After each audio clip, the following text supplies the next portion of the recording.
Good evening. At this time, I'd like to call to order the Planning Commission meeting of September 27th, 2021. For viewers watching at home, commissioners and members of the public are participating via video conference or teleconference. Please stand and join me in the Pledge of Allegiance. Pledge allegiance to the flag of the United States of America, to the republic which stands one nation, under God, indivisible, liberty, justice for all. Will the Secretary please call the roll? Commissioner Lanson? Present. Commissioner Link? Here. Commissioner McMahon? Here. Commissioner Newman? Present. Chair Buss? Present. All right, tonight we have with us Planning Division Manager Kari Finley. Ms. Finley, are there any written comments, announcements, supplemental packets, or continuances at this time? Yes, good evening, Chair Buss and members of the Commission. A supplemental packet containing written public comments on tonight's agenda item 7A was distributed to the Planning Commission earlier this afternoon. Thank you. Thank you. And now is the time for public comment. This time, any person may address the Commission regarding a city planning matter that is not on this evening's agenda. Should the Commission wish to discuss an issue raised by a member of the public, the issue will be referred to staff for scheduling on a future agenda. Anyone who would like to speak under public comments must complete a speaker card and file it with the recording secretary before the public comments portion of the agenda is called. The speaker's remarks should be addressed to the Commission as a whole and not to an individual commissioner or staff member. Unless otherwise posted by the Commission, speakers are limited to 5 minutes. The screen will show you the remaining time you have. We have 2 speakers, I believe, this evening. So I will begin with Anahai Quiros Romero. You have the floor. Hello, good afternoon. Planning Commission members and neighbors. The reason why I'm participating this evening is because I participated in a lot of community meetings where the community in Thousand Oaks was asked how we want our future to look like and what we would like to create or what we need. And we always talk about we need access to low-income housing, but we're never able to get past that conversation of we need it. We're never able to talk about how are we going to get there and who are we going to prioritize so that we can give the people that really need it the opportunity to have affordable income housing. The people that I think we should prioritize are young people who graduated from Thousand Oaks High School or any of our local high schools who have demonstrated that they want to live here and that have not gone to work in any other cities and that they always find ways to stay in this county or in the city. Because I don't want to think about prioritizing young people because we want them to stay here, but then they went to go to school somewhere else. And then they decided to go back here because their parents live here. That's not what I would like. I would like us to prioritize young people who really, really want to stay here. Another group of people that I would like to have low-income housing is the people that are taking care of our children, nannies, or people that are in the schools, kindergarten teachers, elementary school teachers, middle school teachers. I would be okay with that. Another group of people that takes care of our families are the people that are working in nursing homes or assisted living facilities. I would like them to have an easier time finding a place of residence where they only spend 30% of their income on housing. If we want to make sure that the people that are building the city up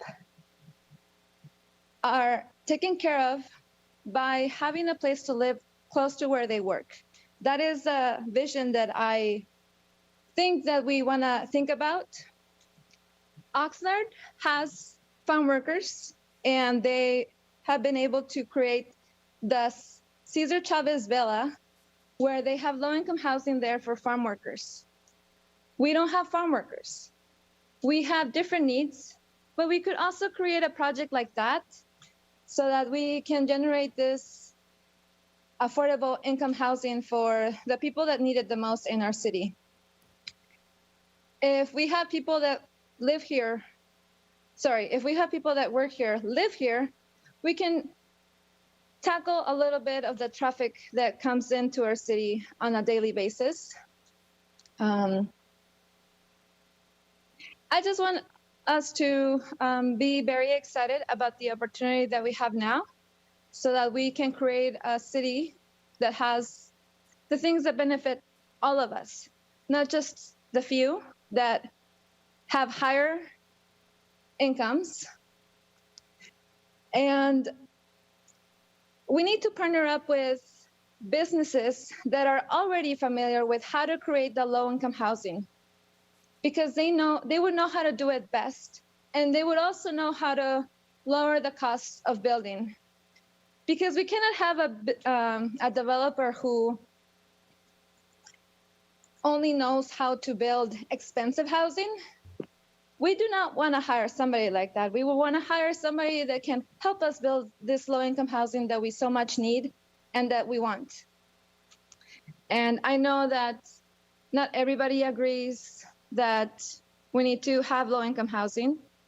Some people think that if you can afford to live here, then you should stay here, and we welcome you and anyone else who can afford it, but that's not the city that I want to live in. I want a city where we care about the people who have lived here for the last 10, 20, or 30 years, and who will still be here 10, 20, or 30 years from now. Thank you for your time, and have a good evening. Thank you. Next will be Dr. Karen Martin. You have the floor. Karen is not currently logged on.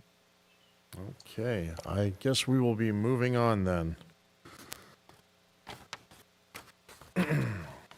Next, we have the consent calendar with the minutes of September 13th, 2021. Do any of my fellow commissioners have any comments or a motion to approve the minutes? I will move to approve the minutes. Thank you, Commissioner Link. Will the secretary please prepare us for a vote? Commissioner Lenson, Aye. Commissioner Link, Aye. Commissioner McMahon, Yes. Commissioner Newman, Aye. Chair Buss. Aye. Motion carries 5-0. All right. Will the clerk please open the public hearing? Item 7A, hearing having been advertised as required by law is hereby open to consider Agenda Item 7A, Housing Element HSG 18-70723, to conduct a review of the preliminary draft 2021 to 2029 Housing Element Update located citywide. The applicant is the City of Thousand Oaks. Thank you. Planning Division Manager Kari Finley will provide introductions.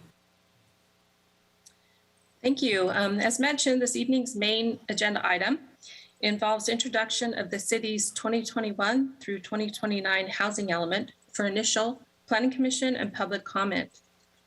I want to note that comments will continue to be taken after tonight's meeting up until adoption hearings to be scheduled for early next year.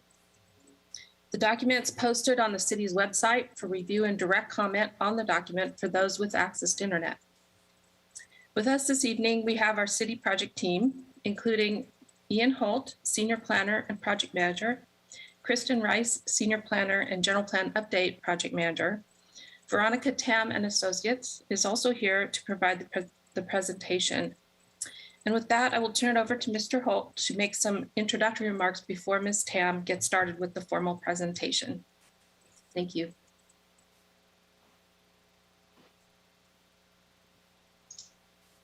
Mr. Holt. Thank you, Kari. Good evening, Chair Buss, Vice Chairman Newman, and Planning Commissioners. So tonight before the Planning Commission is the preliminary review of the draft housing element. This housing element cycle represents a significant shift and sets a new paradigm in housing production planning across the state. This includes increased penalties and promotion for fair housing opportunities, as well as greater distribution of regional housing needs allocation units across communities in light of the state's housing crisis. Out of all the elements of the general plan, the housing element is the most regulated, requiring state certification.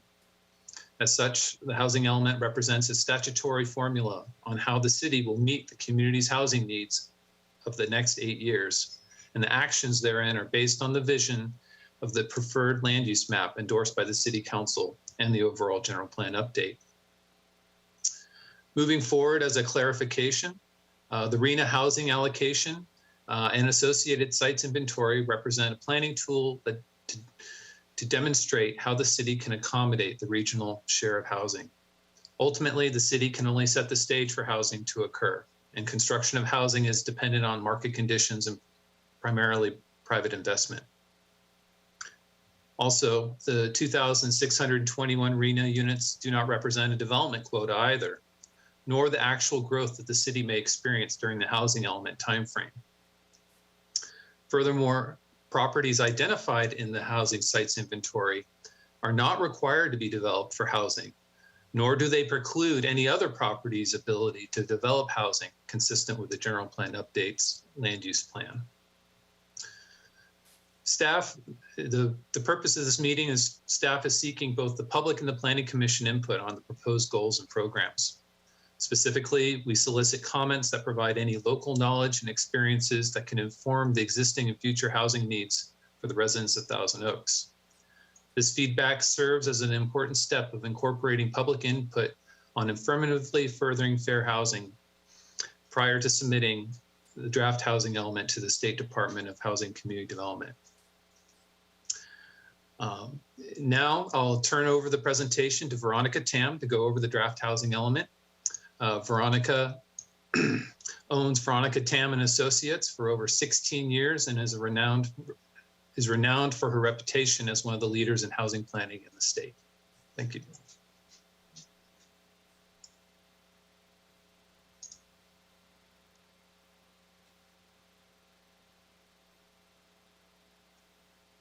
Can I double check everybody can see the screen of the PowerPoint presentation?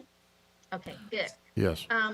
So just like Ian mentioned, the housing element is pretty regulated. And so this housing element presentation that I'm going to go through may be a little bit technical. So if there are questions, feel free to ask me for clarification.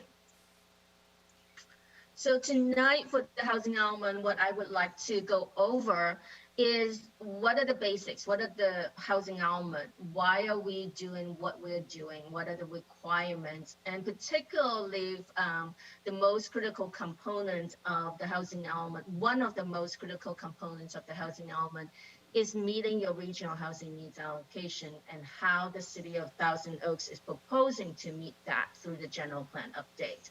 And we'll also talk a little bit about the new state requirements to affirmatively furthering fair housing. And then lastly, we'll talk about the housing programs that goes with your land use strategy for identifying locations for housing. And finally, we will conclude with the next steps in terms of updating the housing element.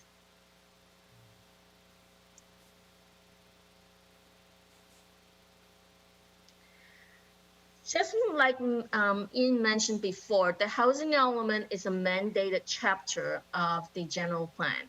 What it differs from the rest of the general plan is that it has to be updated every 8 years. When your general plan doesn't have that kind of statutory update schedule. Also, it has a statutory deadline. For the SCAG region, Southern California Association of Government region, we are looking at a deadline of October 15, 2021 with a 120-day grace period, all the way to February 12, 2022. The housing element, because it's updated every 8 years or so, is basically referred to as cycles of update. You're currently in the 5th cycle of the housing element still, which will run all the way through October 15, 2021. The new housing element covers the 8-year planning period of 2021 to 2029. The housing element is strictly regulated by state law. Like the general plan, other elements of the general plan has guidelines, but the housing element has statutory requirements. And the state has to review the housing element for compliance with state law. The agency responsible for that is the State Department of Housing and Community Development, HCD, which this is a firm that, this is an agency that you are going to hear about quite frequently from now on. There are serious consequences for non-compliance, namely litigation, fines, and ineligibility for state funds. The housing element, and I hate to say that, is the most frequently litigated element of the general plan.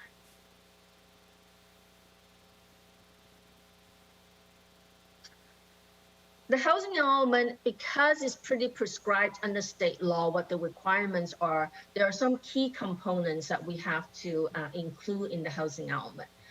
We need to look at the current and future needs of Thousand Oaks, not only what your current residents are, the needs are, but who are going to come in the future.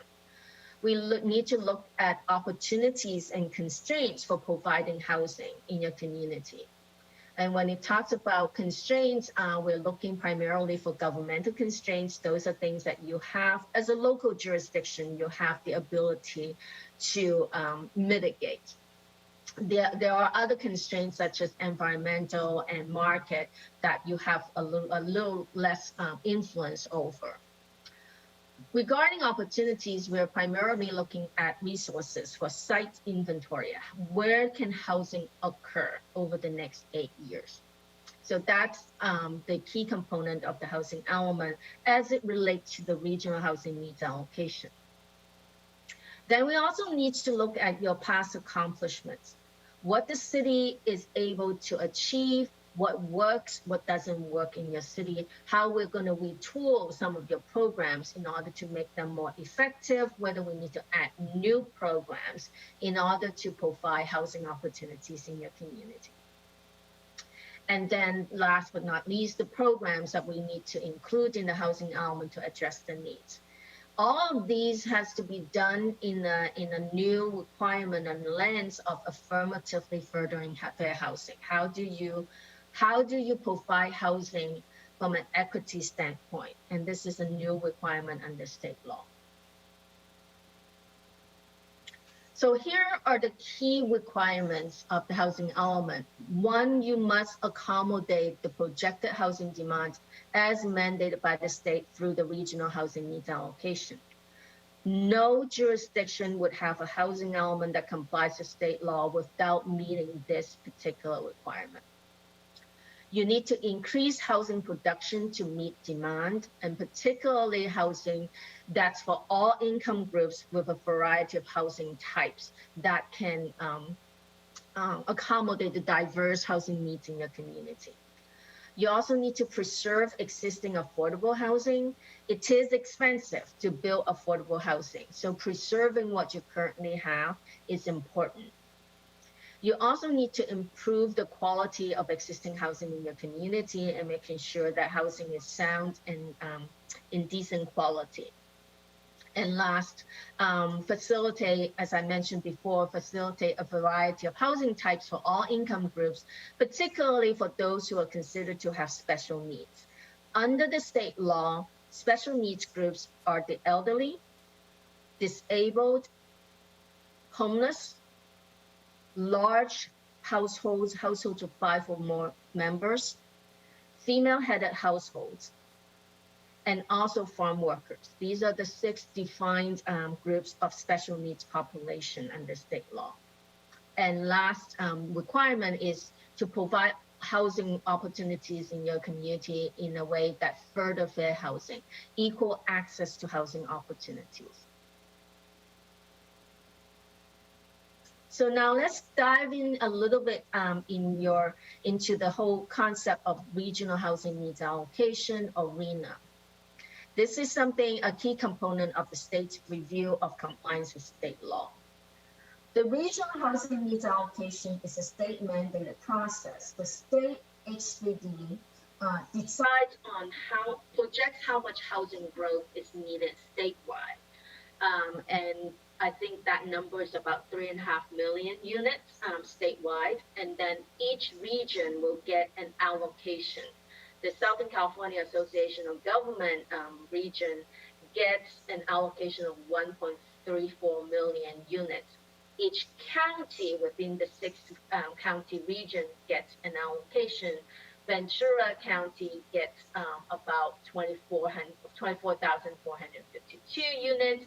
It's about less than 2% of the overall requirement in the SCAC region.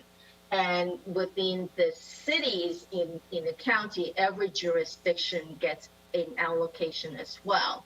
Thousand Oaks for the allocation is 2,621 units. You're more comparable to your neighbor like Simi Valley, which gets a slightly larger number. The other jurisdictions, their population is higher, they get a larger number, but generally you're more comparable to the city of Simi Valley. This whole concept of regional housing needs allocation, though, by definition, is not necessarily the housing demand created within your community or generated from within your community. This is your share of the region's housing needs, your obligation to be responsible for a share of the overall region's housing needs. So that includes not only your own housing needs from within your community, but also the regional housing needs. The RHNA is divided into income categories.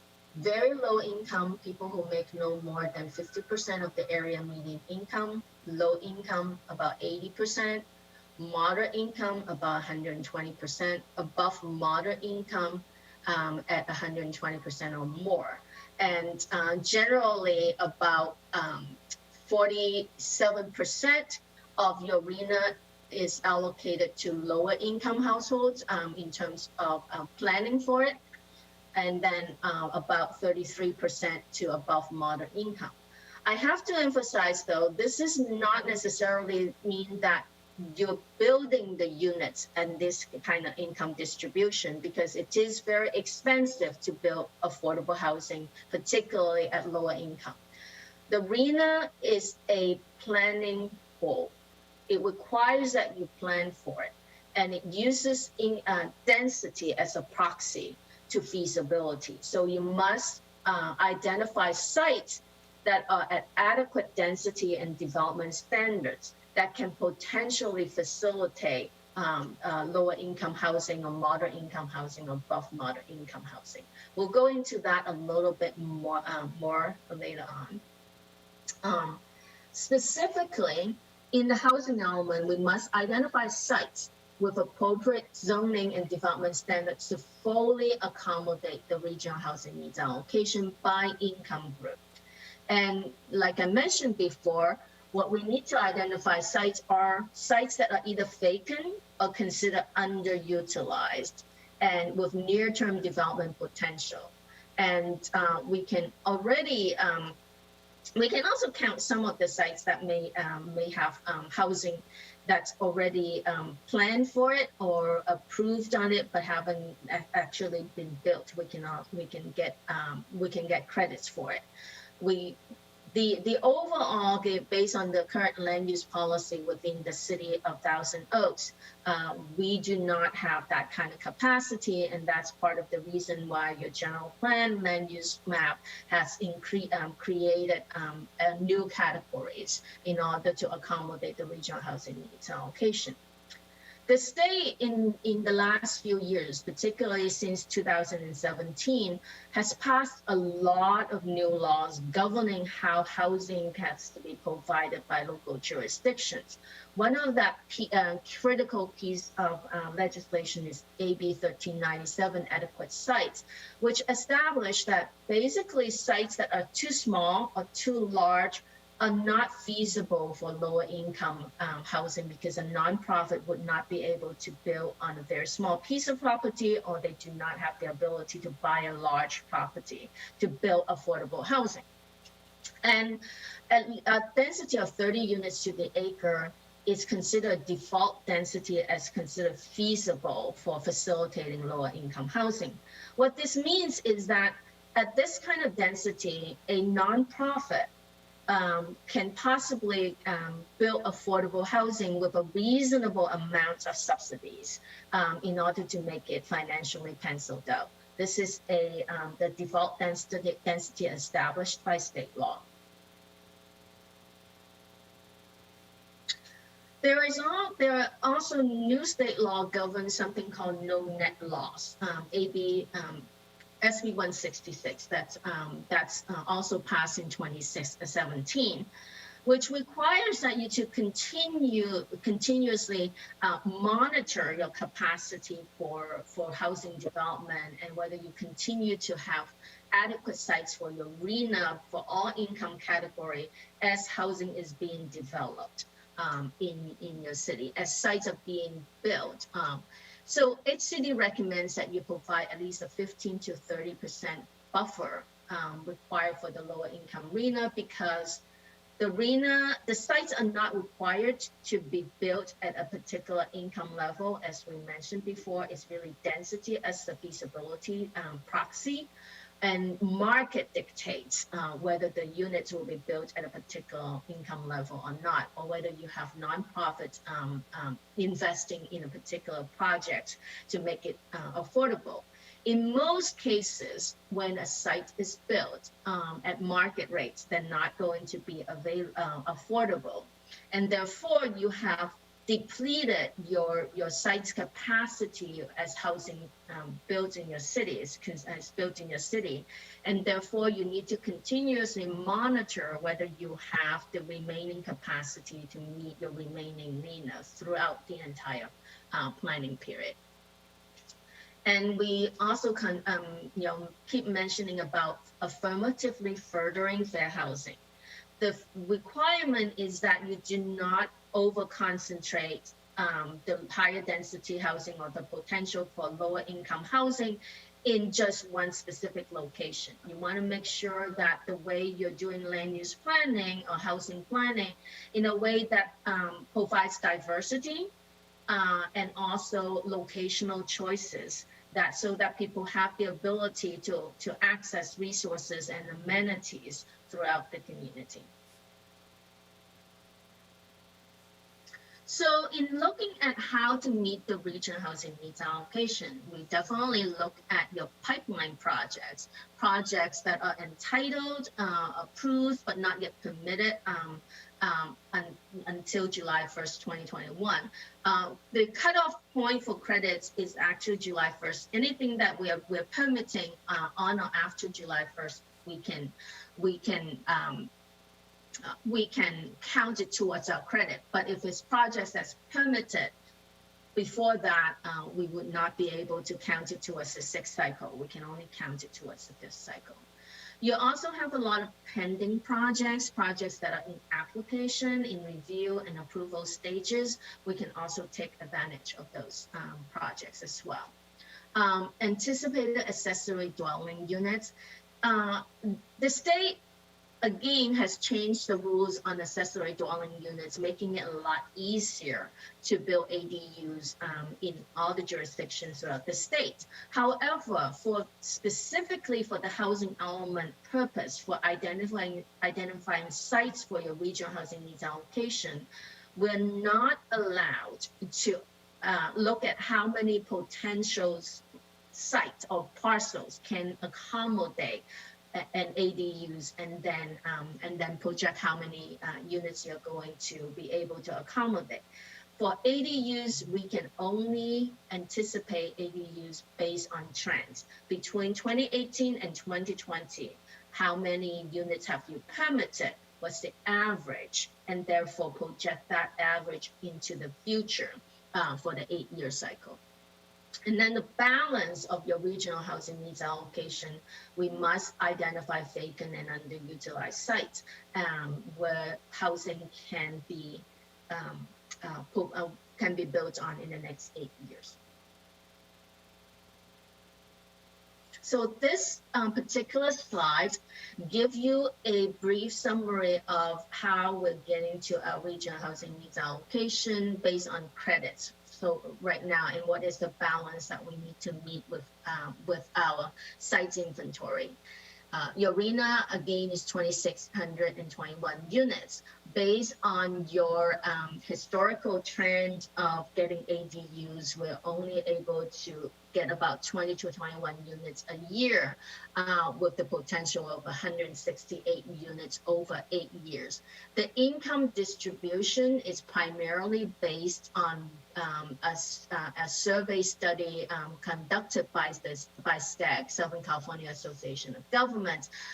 It conducted a survey of rents that ADUs are charging by county, and we're allowed to use that survey results to anticipate the income distribution of your future ADUs. There are some pipeline projects and there are some pending applications.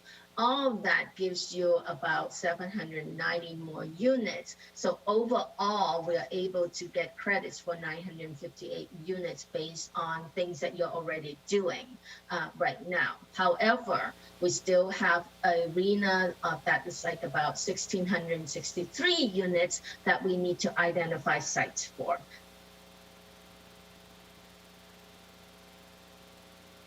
In preparing the site inventory to meet your RENA, the remaining RENA, we based on the preferred land use map endorsed by the City Council as of May 25th, 2021. This new land use map gives us the capacity that we can use in order to identify sites. Most of the new housing sites we're looking at is going to primarily rely on recycling commercial sites and to residential and mixed use development, which is allowed under your preferred land use map. Specifically, in your mixed use low designation allows for residential and mixed use development at a minimum density of 20 units to the acre and a maximum of 30 units to the acre. This is the default density range prescribed by state law as to be feasible for lower income housing. And when we look at the sites and how we distribute the sites based on income category, we really looked at it in a way that would distribute it to affirmatively furthering fair housing. Make sure that we're not over concentrating particular income groups in specific locations, so that there will be locational choices, there will be types of housing, diverse types of housing throughout the community. So there are 3 types of sites that we're looking at. Mixed use low, which includes village centers, and mall sites. The mall sites is actually, they're primarily also identified as mixed use as well, but we separated them out because the malls are very large. And the way we envision housing to be accommodated on those mall sites are not that the sites would be completely redeveloped, but only portions of the sites would be redeveloped. And most of the, we're really looking at just the parking lot area where, if possible, that that they can add more housing in the parking lot areas. This is a trend that we're seeing throughout California because a lot of the malls can use some additional kind of energy injected into the mall by adding population, by adding clients into it. And we're seeing a lot of shopping centers being re-envisioned throughout California. And in most cases, we only looked at about 20 to 25% of the mall sites to be potentially redeveloped as housing or mixed use. And we also anticipate those to be mixed income projects as well. And the other categories of sites are residential sites. Those are residential neighborhoods in the medium, high, and low medium categories. We didn't go into other land use destination to look for sites because there are not really a lot of vacant sites in those areas or underutilized sites. So in general, based on the way we were able to identify sites, we are able to identify adequate sites to meet the RENA with a buffer as required by state law. So this map may be a little bit small to see, but we'll go into a little bit more detail. Again, we try to distribute the sites throughout the community along major corridors so that there will be more transit-oriented kind of development in your community that take advantage of public transportation. Mixed-use low sites, these are commercial centers with potential for mixed-use development. What we looked at as a screening process, if we look at the age of the structures, we look at the improvement to land value ratio. Usually when it's below 1, that means the land is more valuable than improvements. But it also usually means that there hasn't been any significant like tenant improvements in the last 8-10 years or even longer. We also looked at whether, based on staff knowledge, whether there are areas that has high turnover rates, high vacancy rates in terms of the commercial sites. These are also include like the village centers identified during the development of the preferred land use maps. It also includes some of the sites that have expressed owner interest for redevelopment that staff has collected that information over the last few years. So within the mixed use low sites, we can accommodate about 1,700 more units. And again, because we are distributing it, trying to use mixed income strategy in allocating the sites, we are getting low, moderate, and above moderate income sites and into the mixed use low sites. The mall sites include the Oaks Mall, and residents and the mall owner both have expressed interest in redeveloping the space with a mix of uses. And we only took about 18% of the Oaks Mall, to accommodate 275 units. And the Jens Mall site, we only took the underutilized parking lot area for that to accommodate future housing. And I think combined, the two of them would have 425 units, or could have. And then resident neighborhood sites, there are not a lot that we have identified, and because we really are looking at sites that are not currently developed with housing, and that the housing is at least 30, if there's any existing housing on it, that's at least 30 years old, and that is not a condo, a townhome.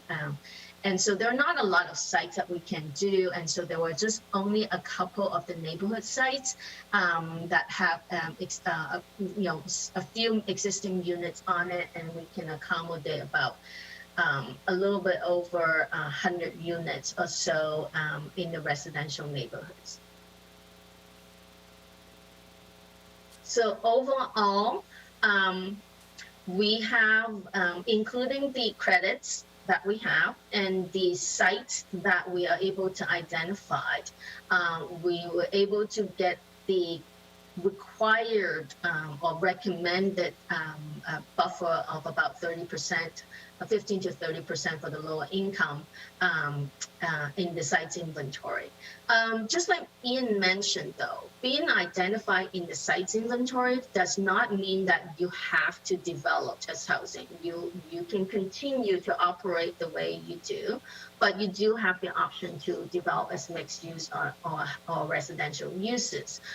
if you're not identified in the site's inventory, it also does not mean that you cannot be developed either. As long as you are consistent with the general plan, preferred land use map, if adopted, or and your zoning, implementing zoning, then you can develop just the same way. But the housing element requires that we identify most sites that has potential for near-term future. We have to use some objective criteria. And so these sites meet the objective criteria. There are sites that may not meet the objective criteria, but they can equally be developed just the same way. So now let's go and talk a little bit about affirmatively furthering fair housing. This is the most important change in state law regarding housing element. It was adopted again also in 2017. And so we are required to look at the current kind of picture in terms of fair housing, and we have to look at specific topics, outreach and education, segregation and integration, access to opportunities, disproportionate needs, and displacement. These are the 5 topics that we must discuss in the housing element.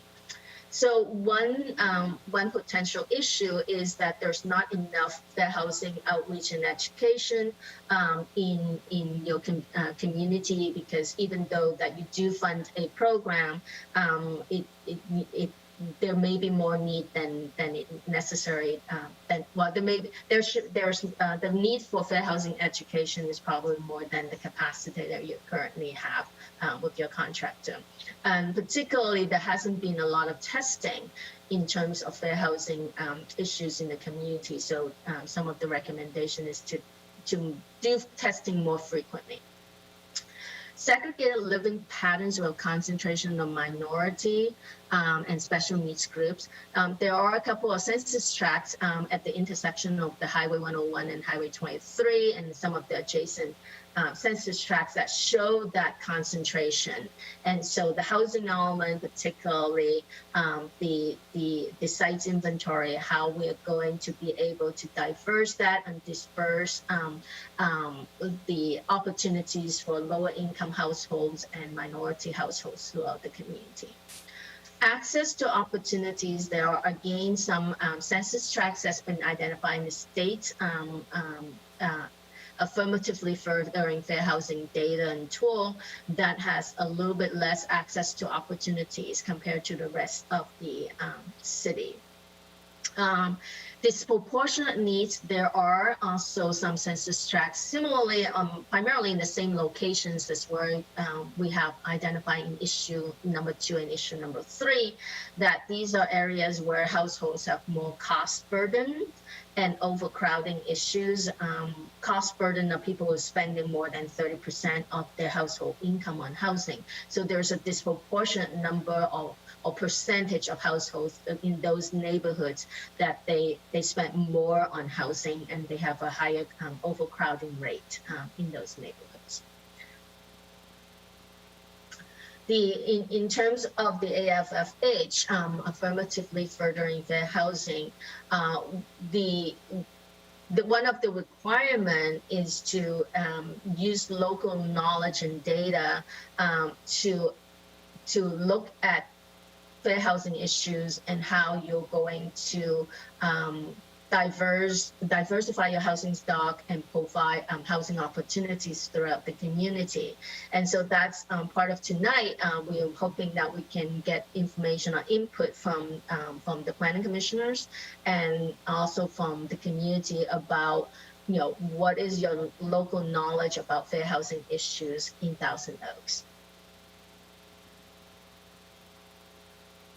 Now we go into the housing programs. So you in the housing element, you talk about where housing could occur.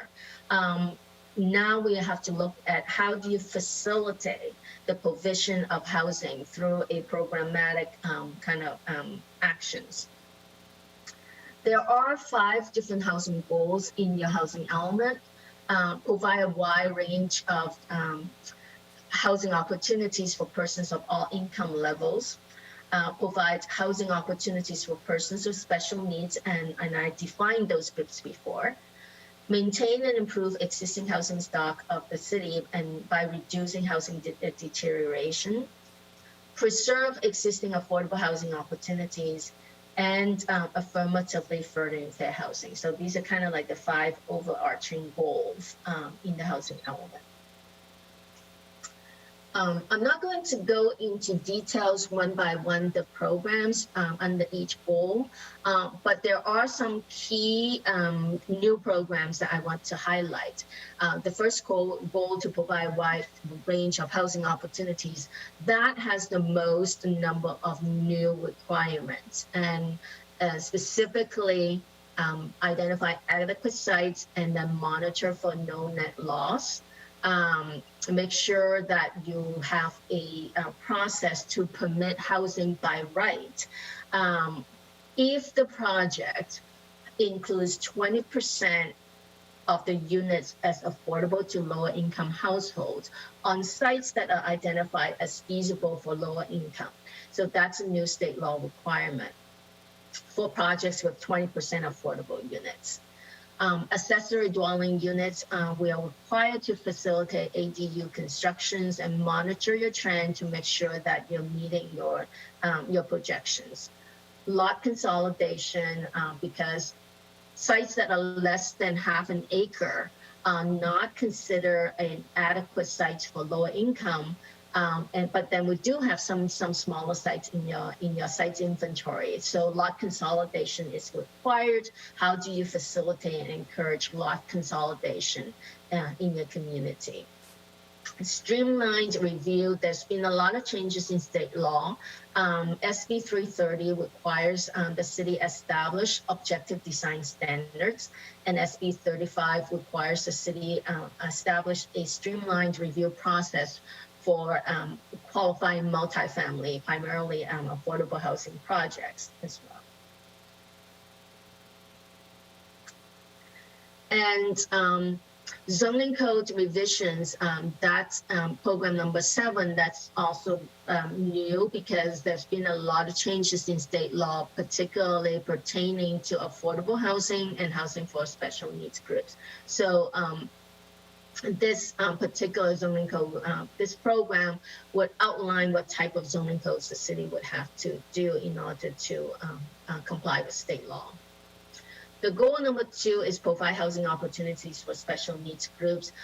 These are actually continuing programs that the city has been undertaking. So there's not a significant change, but probably more expanded efforts in order to make sure that it become more effective. Goal number 3, maintaining and improving the existing housing stock. One of the issues is that there's not, because of the elimination of redevelopment, because of the lack of funding in your community, you have suspended the residential resale housing program, the inspection on that. So one of the program action is to pursue funding in order to reinstate that. The other programs are continuing, and you really, through your CDBG program, you've been assisting nonprofits in pursuing and rehabilitation of multifamily rental housing for lower income households. Specifically, I think 2 recent projects are one with many mentions, and the other one is with the County Housing Authority. Preserving affordable housing, this is something that you only have one project that may be considered as at risk of converting to market rate housing. So the program is to make sure that you monitor the status of that, and if it does become at risk, that you pursue actions to preserve that or to help the tenants to transition. And last but not least, the goal of affirmatively furthering fair housing to make sure that you expand and continue your fair housing outreach and education program to make sure that you also promote the use of housing choice vouchers in your community. That would allow residents to have more choices and options when it comes to location for housing. New housing opportunities in high resource areas. This is related to your general plan, and by providing with your preferred land use map, increasing the creating a new destination, the mixed use flow, and allows you to provide additional opportunities for housing in other areas that normally would not allow for housing. Update your inclusionary housing programs, the linkage fees programs, that is also with the potential for increasing opportunities for affordable housing. Neighborhood improvement. Earlier we talked about how certain neighborhoods have concentrated issues, and so to utilize your funding in a way that are targeted to assisting those particular neighborhoods in order to make sure that the improvements are more effective. That's one way to look at affirmatively furthering the housing. And then the next slide is timeline and next steps. Ian, do you want to cover that, or do you want me to go over this? Certainly, I can cover this. Okay. So, essentially, as far as the timeline goes, we've made the housing element available for public comment. People can go into the general plan update website as of September 22nd and make comments directly into the housing element. We're going to be open to public comment from that date until adoption. We are targeting the next 2 weeks for comments specifically prior to submitting to HCD, but public comment will be going on an ongoing basis. And then you have today. But once we're targeting submitting to HCD October 6th and getting a 60-day review. Once we get that review, we want to incorporate what we've heard from the public as well as from HCD into a final draft and bring it forward to the Planning Commission, the City Council by January. And then after that, basically submit for a final 90-day review. So that's the goal. And, as mentioned before, the idea is, getting the City Council for local adoption in January prior to that statutory 120-day deadline.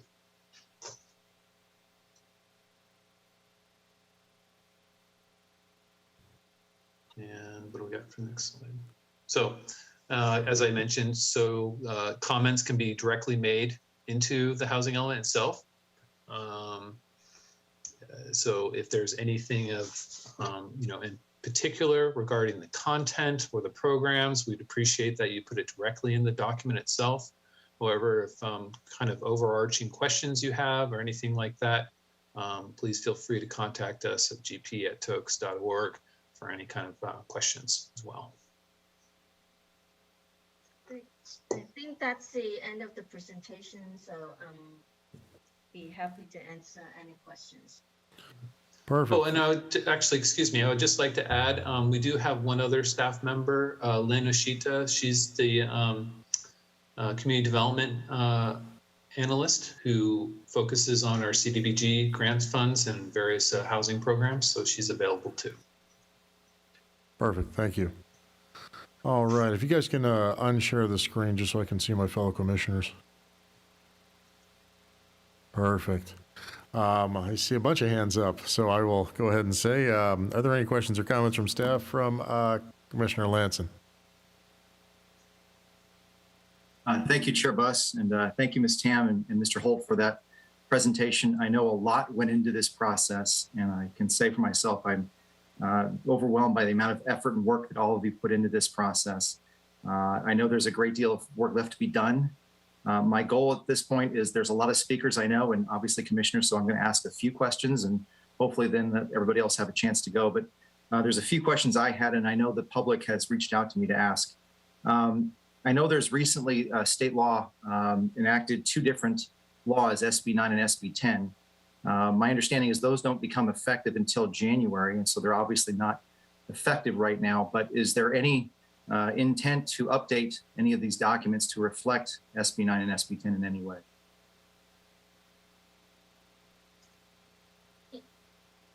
Ian, you want me to just take a first crack at that one? Okay. Yes, please. Yeah. I actually have discussed with the state already how SB 9 and SB 10 is going to be reflected in the housing element. And essentially what the state has told me is that you still have to meet the RENA the way that you have to do the adequate sites analysis, like the minimum density and all that. So SB 9, they're more looking at it potentially like ADUs that based on trends, because you don't have a trend yet. So you can't really anticipate how much you're going to be able to get. I would imagine we're not going to see any trends until at least a couple of years into the future. So we would not be able to anticipate that into in the housing element. You indicated, Ms. Tam, during the presentation that RENA has been modified for ADUs somewhat. Is it something where in a few years there might be a modification that would then change our numbers on an ongoing basis, or not until the cycle is over? Well, we took credit for 168 units of ADU based on a projected trend in the future. And this is for, and hopefully it's not too confusing for people, that there's the difference between identifying sites for the RENA versus actually building the units. And so for the purpose of the housing element for identifying sites, we can project the RENA, but the ADU trend, and we are only allowed to project it based on the last 3 years of your historical records. But as you actually build units, and as you actually build ADUs in the future, you can take credits against your RENA accomplishments. But it doesn't change the fact that at the time right now, we're only projecting 168. Now, the housing element does, though, the state requires us to put in a monitoring kind of process in it. If by 2024, so like you're building 0 ADUs, you're building or a lot less than what you expected to build in terms of ADUs, then you need to go back and look at your sites inventory. Did we have enough sites in your other like capacity to make up the shortfall? But if you build more, that kind of gets counted towards your accomplishments. All right, so we can't add it up front, but it may be added after the fact, depending upon how it works out. Exactly. And you brought up an important point that I know I and everybody else looking at this may have issues with. None of these may actually be built. Is this pretty much then just a wish list without really any binding effect? Well, it has no binding effect at this point, and what we have to do as a local jurisdiction is to make sure that you set the stage. I think that's what Ian used the term, set the stage. You provide for it from a land use perspective. You remove constraints in terms of regulations and standards, and that would preclude housing to happen to facilitate it. You remove the obstacles. Whether it will come or not is entirely due to the market. But we do also have programs in place to facilitate affordable housing that you would contact developers, affordable housing developers. You're going to look at your inclusionary and linkage fee programs. These are all actions that you would proactively do to facilitate affordable housing. But how much is going to happen, you're not in control. Now, I always give the example of the fourth cycle housing element, and that's how long I've been doing housing element, fourth cycle. Right after the housing element was adopted, we went into a recession, and nothing got built. And so you can't predict that. Are we going to get into a recession in the future? We don't know. We don't know the long-term impact of COVID. whether that would impact the housing market, we don't know. So you're not in control over that. What you can do is your good faith effort to make sure that you provide for it from a land use perspective and remove obstacles. This is the current law, but as we all know, the state has been passing a lot of laws. There may be some laws that propose built in the future. I think maybe even in discussion that would, add more teeth to production. But at this point, there is not that you're not fine. Like there's no penalty for non-production. The only thing I think you had indicated, though, is if we don't correctly or timely identify in the staff report, we don't identify it timely, we have to then do another report within 4 years. Is that correct? If we do not adopt the housing element by February 12th, 2022, you will have to do the housing element every 4 years. And is that, again, asking from a objective standpoint, is that a great deal of time, effort, and energy to do it every 4 years? Yes, and that doesn't have any grace period. Right now, you have that grace period of 120 days.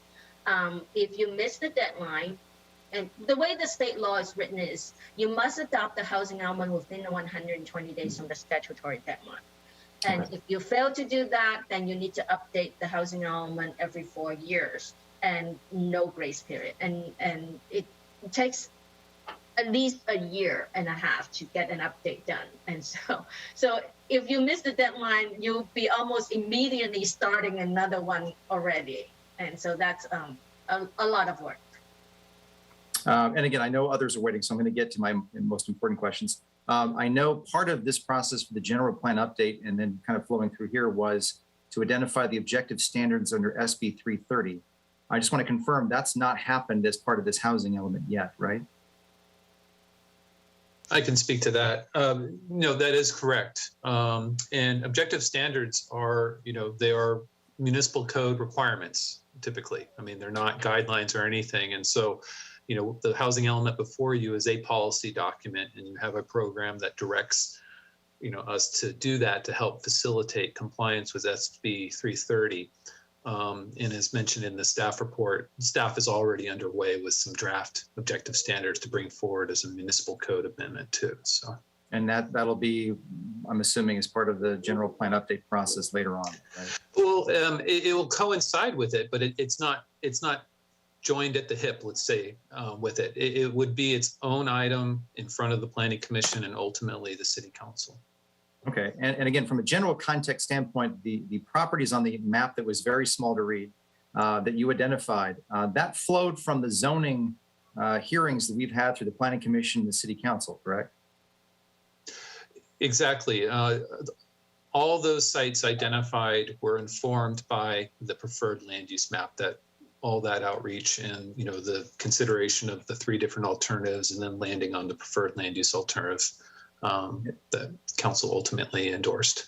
And again, I was noticing one of the letters that was in the supplement from Jan's were concerned about the fact that you identified a very, what they thought, smaller number for the parking lot. Again, it sounds like they're not bound by that. It's literally, again, just a wish list. Is that true? Exactly. And actually, we received that correspondence before the weekend. I basically replied back to them. Part of my opening statement, as well as Veronica's statements, kind of reinforced that response in that, the identification of a site in the RENA sites inventory at 20 DUs to the acre does not require you to build at 20 units to the acre. You can go to the 30 units. It's just that for the purposes of demonstrating to HCD, we can only use the 20 DUs to the acre because, quite honestly, we don't have a track record of creating projects above that density range. And they only occur with a density bonus. And it doesn't say that you can't develop other portions of the mall either. And there were some other things in the letter there. Obviously, they're looking for ultimate flexibility. And then also as part of the land use alternatives, there was the discussion of the 75-foot height overlay. And those are all continuing conversations that will occur as part of the land use element as we go through the rest of the general plan update. Okay. I noticed from a lot of the comments as well, there's concern about water shortages and traffic and parking and all the other things that obviously are a concern. Does that go into the state's evaluation of RENA? Is that something we can then come back later on and evaluate, or is that basically not considered as part of our RENA allocation process? Well, that type of analysis is really tied to the capacity and really the growth projections of the general plan update. So, really all of that is tackled by, the land use element that sets the stage where development could occur. And as we spoke, the housing element is a policy document. You're identifying sites for the purpose of demonstrating their ability to be developed, but whether they get developed or not, we're really not doing an analysis at a project level here. Okay. And my last one, and again, I'll let it go to others. My last question essentially is we go back to the affordable housing issue. And it's so tough because we all want to find ways to make it work. But from the discussion, Ms. Tam and Mr. Holt, you indicated how expensive that is. We're going through a lot of effort, it seems, to try to find ways to promote affordable housing, but I'm not seeing a whole lot of teeth that we may have to necessarily get it done. Aside from those programs, I think, Ms. Tam, that you went over, is there any other ways, and again, that's probably why you're asking commissioners for comment, but is there ways to put more teeth in that to actually find ways to get affordable housing done, or is this just, again, a wish list?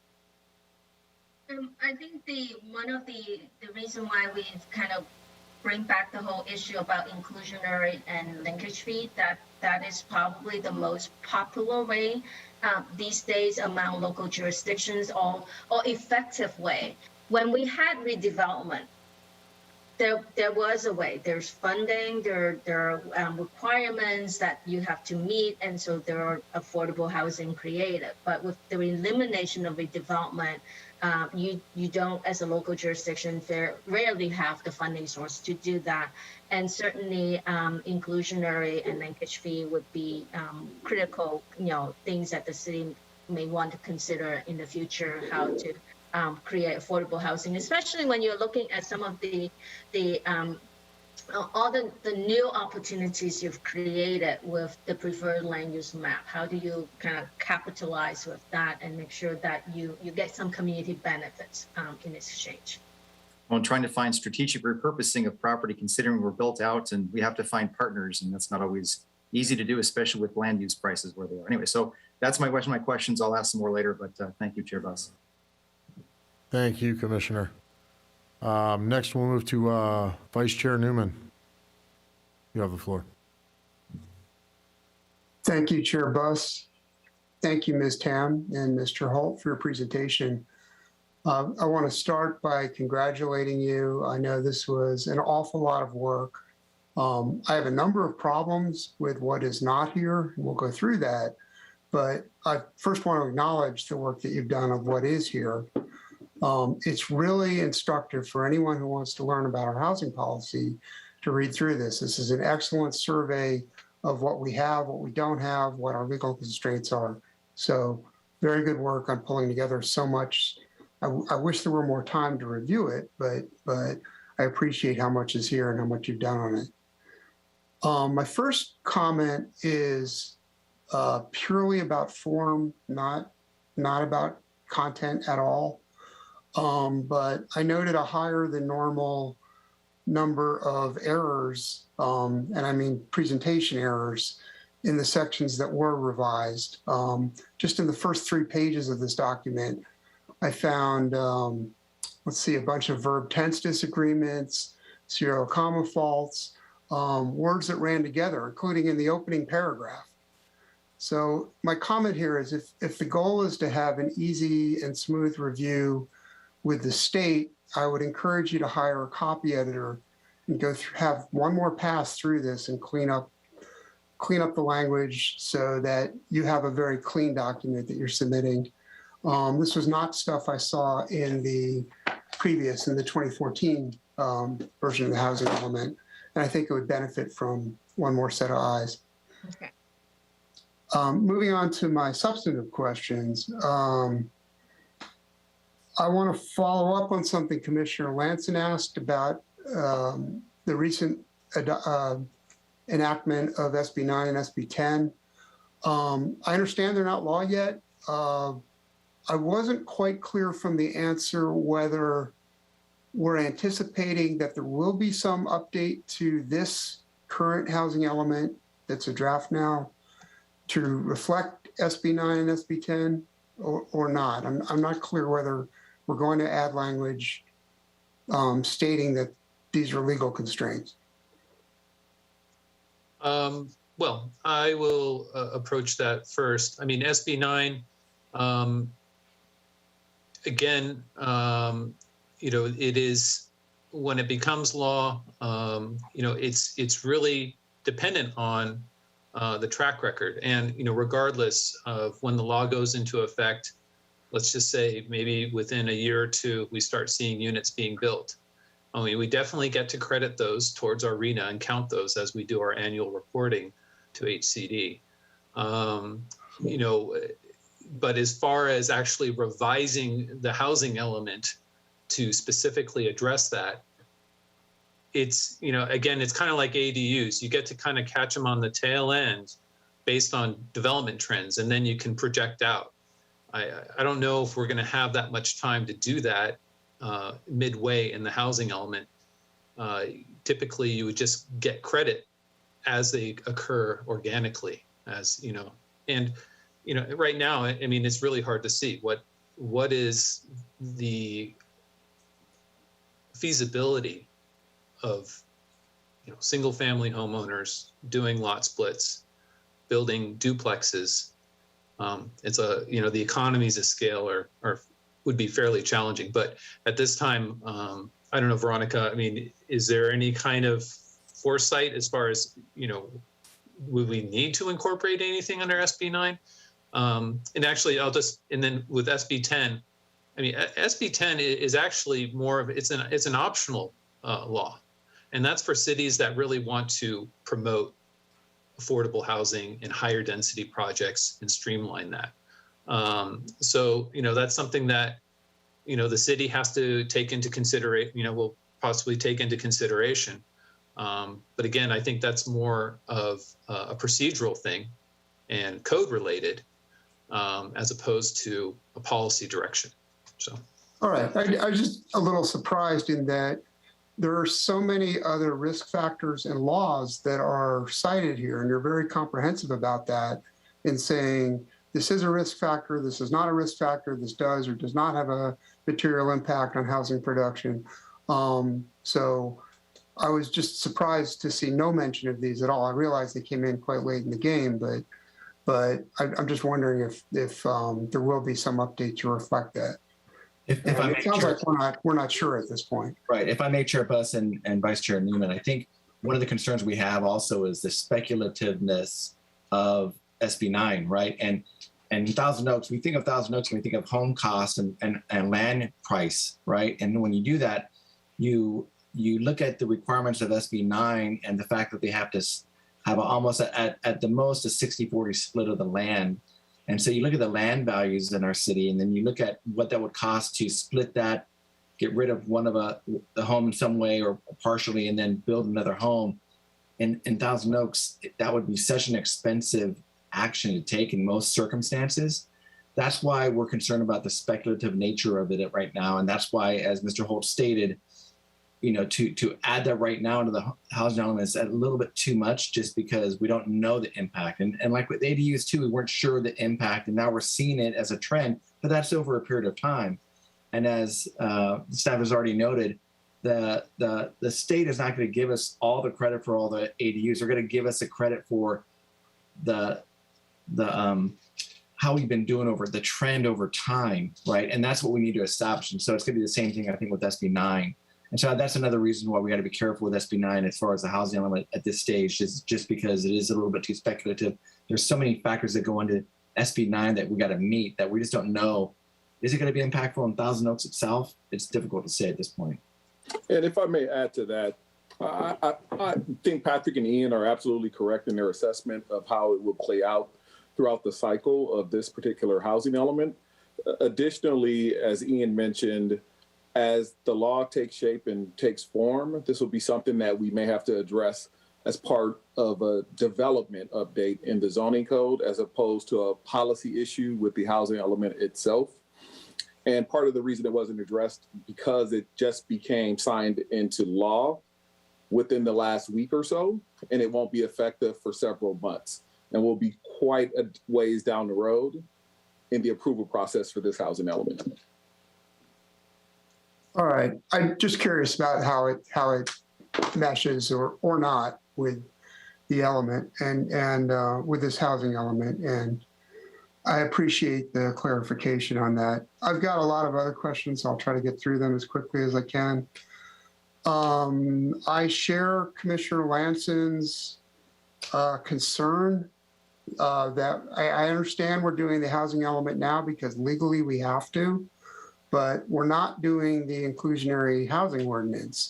And the concern here is by kicking that can down the road is that it becomes a lesser priority. And I'm saying that because we have a track record of making affordable housing a lesser priority. We had affordable housing as part of the original Dos Vientos spec, and then it got transferred elsewhere in the city, and then it disappeared. So I don't have a specific recommendation for how we can toughen up the language there, but I think we need to, around the need for affordable housing and around our intent and our practice to enforce a much stronger inclusionary housing law. I want to applaud a letter that was sent in by Dr. Connolly that was in our supplemental packet. She's got a number of concrete suggestions. I don't have anything to add beyond that, but I do think we need to take a more, I don't like the word proactive, but I think we need to take a stronger approach toward making affordable housing actually occur here. Okay, I'd like to respond to that, if I may, Chair Buss. So just, Thank you. There is, we have momentum on that initiative. We have already drafted an RFP. Given the amount of time it's taken to get this draft of the housing element together, that's been delayed slightly, but it's right on the top of our work program, and we plan to go forward. It's in the budget and for this next fiscal year, so it is on the docket already. As far as addressing the letter that came in, there were great suggestions and good things to consider. One thing we need to be able to do that and to put in timing and recommendations is part of what we need this study for from a consultant and in the RFP form now, so that we have backup information to inform, if you will, what policies and how we move forward with that. So just for hopefully some reassurance, that is definitely on top of our work program. Ms. Finley, I appreciate that, and I appreciate that you had to do the housing element now. It's due. We're on a deadline, and we have a legal requirement to do this first, and I understand that. But I appreciate that we'll be seeing the inclusionary, the revised and hopefully stronger inclusionary housing ordinance coming along real soon now. So I appreciate the update on that. Moving on, speaking of laws that are not part of this, I was surprised to see no mention of Erickson's law. This is the mobile home ordinance that the City Council passed in July 2008.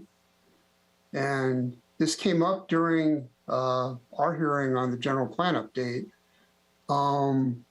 Again, it's such a comprehensive review of all the laws around housing that may or may not affect housing here in the city. So I'd strongly encourage us to put that law in, since it is the city law and it does protect mobile home residents. Okay.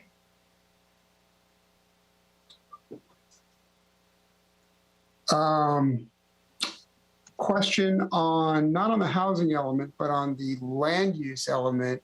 Is there a time frame for when that document will be ready for review?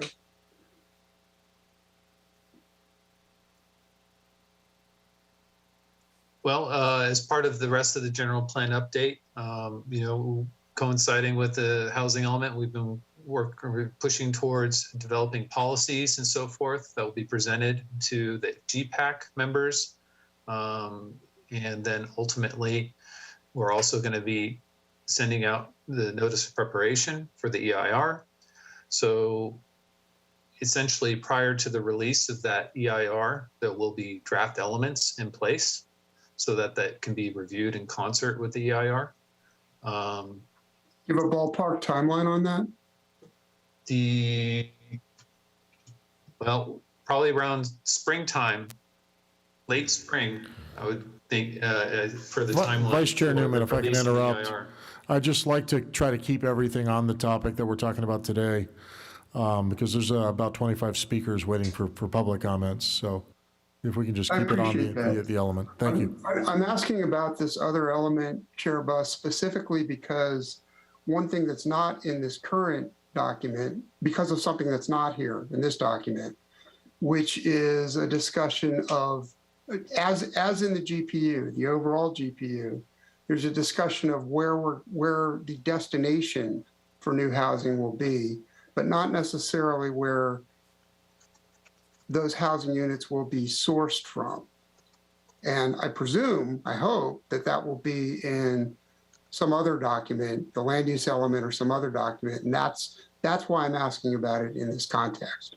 That's not a question, I'm just Copy saying. that. Yeah, if you it give them the is full related. question, then just so we can get to a full answer, so we can get this done more quickly. Right. All right. Another suggestion on page 9, comparing household income. I think it would be instructive to compare. This is section 3. You've got a table on median income and on income distribution. That's very useful. It is part of our housing affordability problem. I think it would be instructive to add something comparing the current figures with those from the previous housing element update. And they would show that there are now more rich people in Thousand Oaks and there are fewer poor people. And that is part of our problem. And I think it would be helpful to point that out. So I think the addition of a comparison between former times and now would be helpful in making the case for why we need to do what we need to do.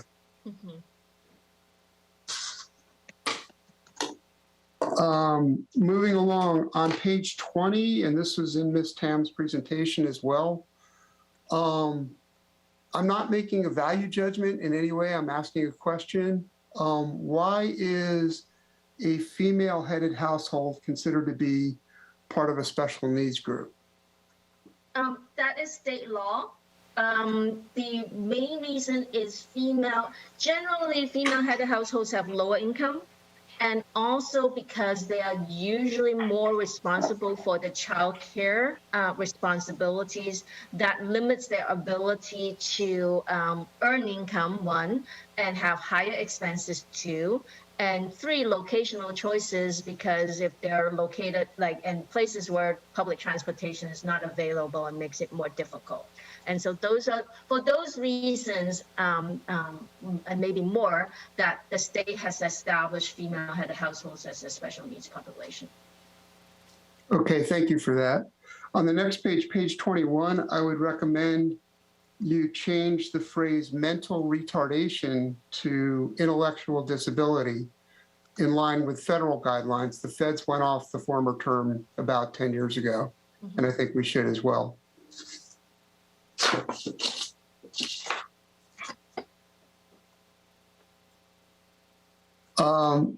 Moving on in the discussion of in lieu fees instead of actually building affordable units.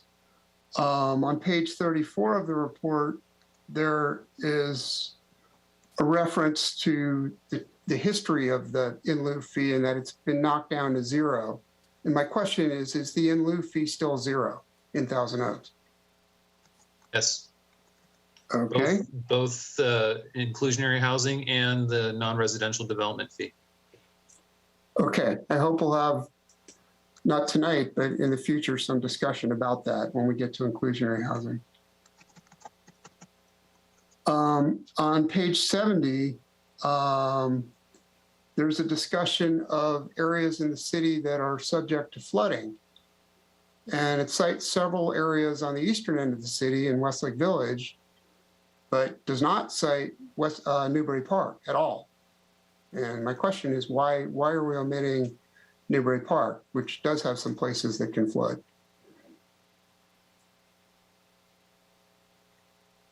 Was not intentional.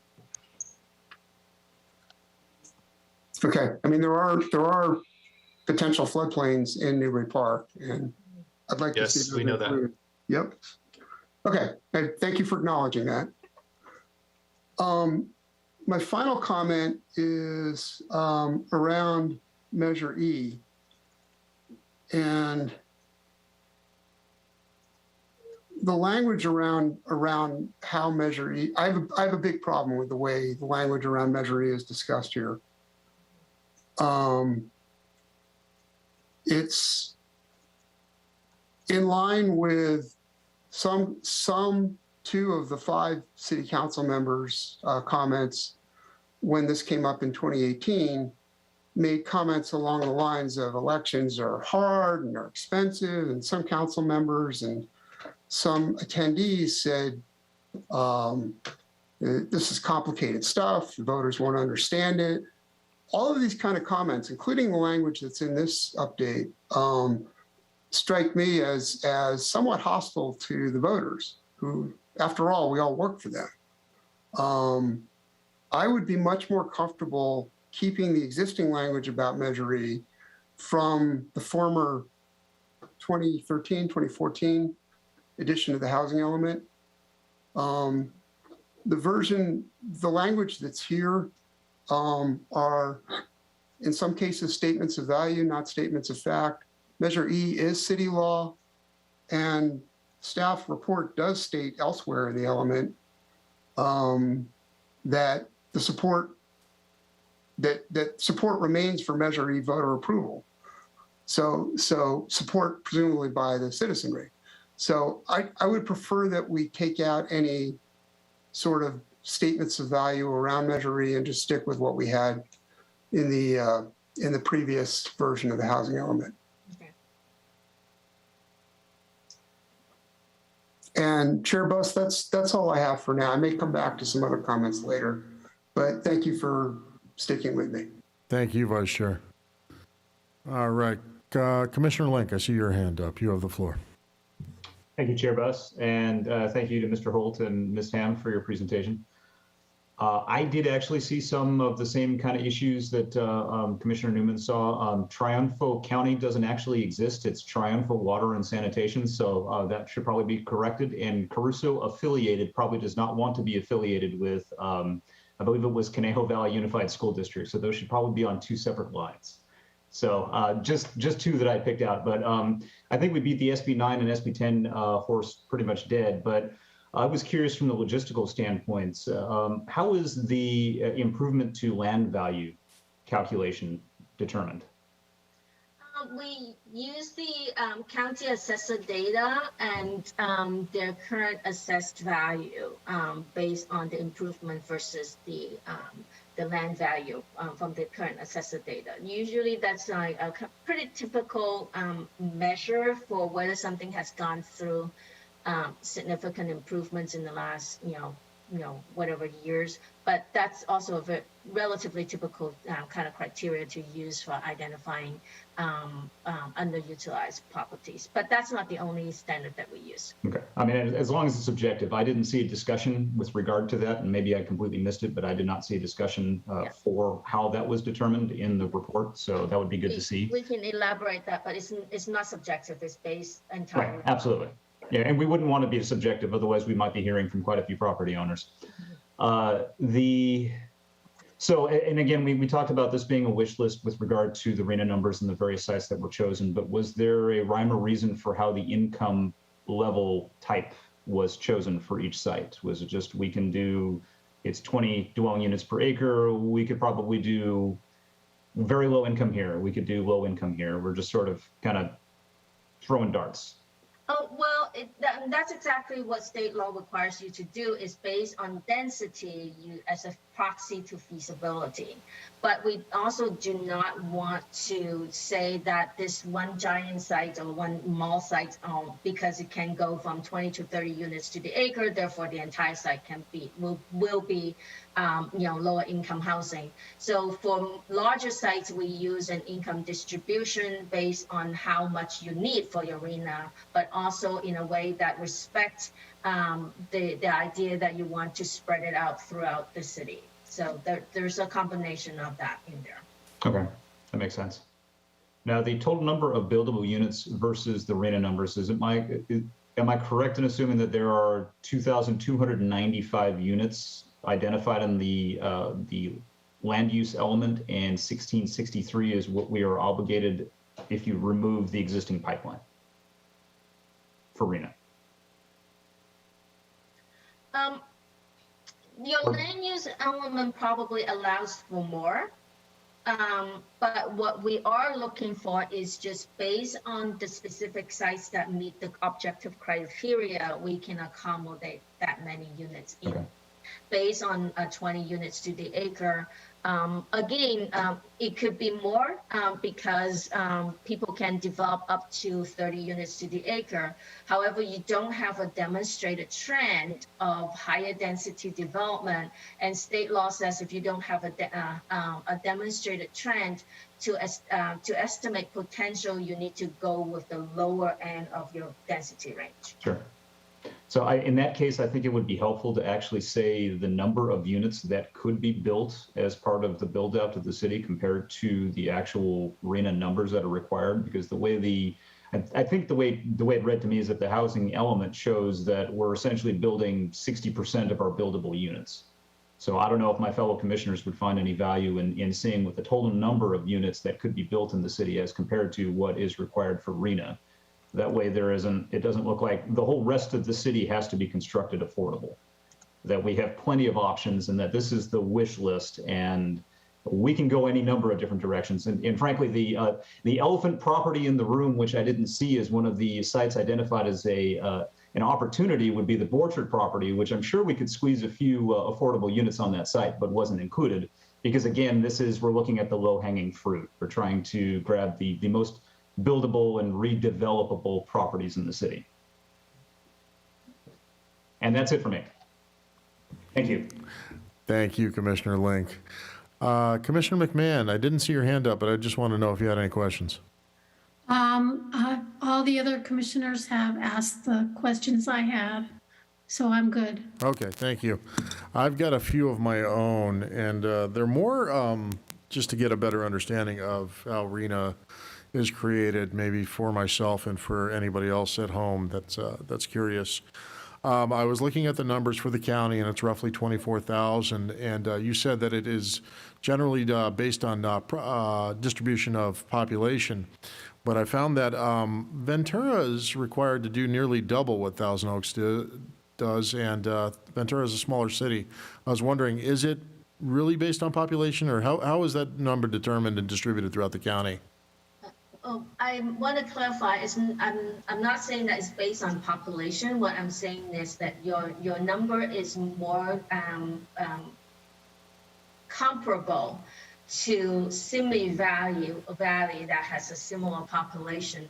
But the RHNA is really there are two main factors that gives the jurisdictions a higher number, or actually the most important factor is populations or low census tracts that are considered to be have access to high quality transit.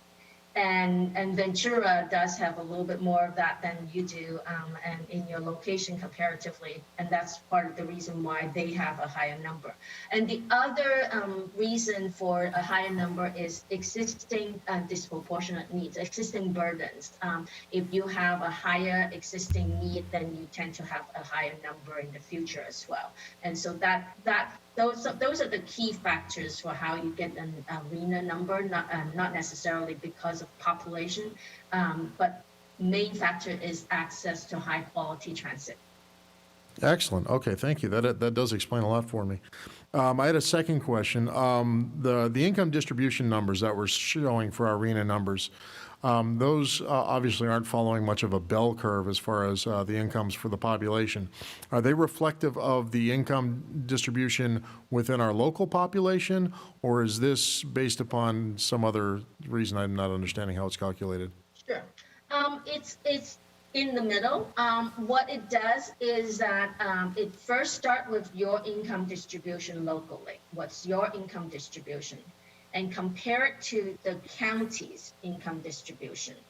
And what SCAG does is that they want to bring you kind of closer to each other over the long run. And so if you're a higher income community with a higher proportion of above moderate income, you get an impaction correction that they are giving you a higher proportion of lower income RENA because yes, in order to kind of have you meet halfway through with the countywide region. So that's why it's not exactly your income distribution and it's not exactly the county's income distribution. It's correcting the two income distribution by giving you higher proportion of lower income in RENA because you're a higher income area. Okay, so do you have access to the formulas they use for that, or? It's very elaborate. In SCAG's website, there is a methodology document that explains it. But if you go through that methodology document, it would explain something called the impaction impaction correction factor. Impaction correction factor, that's what I'd look up. Okay, I'm going to do that. I'm actually very curious about this, so thank you. Let me just write that down. The other question I had was, we're talking a lot, and I heard Commissioner Link ask, can we show our full hand of the number of units that we have available?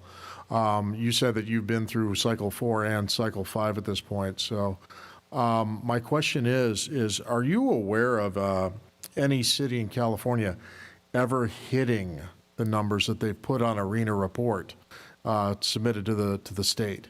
Has anybody ever actually produced the number of houses that they said that they had allocated sufficient units for in their report in your career? I'm sorry. Can you repeat that question? Basically, I'm asking, so in our current cycle, we're saying 2,681 units total, I believe. If we built those by 2028, I would consider that a Herculean feat, right, that has never been completed before. My question is would I be incorrect? Has anybody actually successfully built out the number of units that they committed to making available for construction? Did the universe come together to make that happen? Okay, I got your point now. I would say I'm not aware of any jurisdiction that actually fully builds out their RENA, except for the ones that are very small cities, that the RENA is very tiny. Otherwise, a regular sized community, I've never really seen the full RENA to be built. And this one is going to be even more difficult because the number is so much higher than last time and that we've seen before, and based on your historical trend. So I cannot foresee what's going to happen, but if history kind of repeats itself, well, let's hope that history doesn't repeat itself, because I think part of the problem is jurisdictions are not building adequate housing. But having said that, it's unlikely that you would be able to meet the RENA in all income categories. You may meet it in the above moderate income because that's what market kind of provides. But for lower income, you really need the additional help, such as with inclusionary.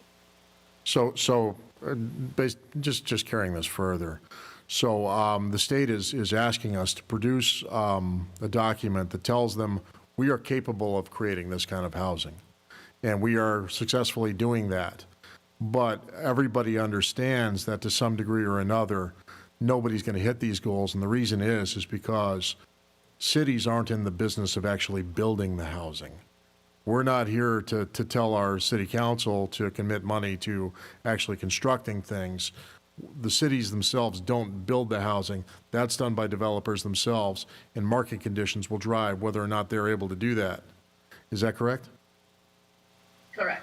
And so the thing that we would want from the state after we create these opportunities and create these zones is maybe the state needs to come up with ways to assist in funding the building of lower income housing, and maybe allocating money to those kind of resources to help cities actually develop these properties that they are making available. Would that make sense? Yes, and the state is making funding available. Is it enough? Probably not enough, but it is. They are there is funding available, and they're creating more funding sources as we go. Yeah, I did see but the 6 partnering groups that we listed in our report and all that stuff. I mean, I understand they exist, but there's just not enough money, though. Right, correct. And they're highly competitive. A lot of the funding is highly competitive. Unfortunately, sometimes a high cost area like yours may not be as competitive for that type of funding because the per unit subsidies is high.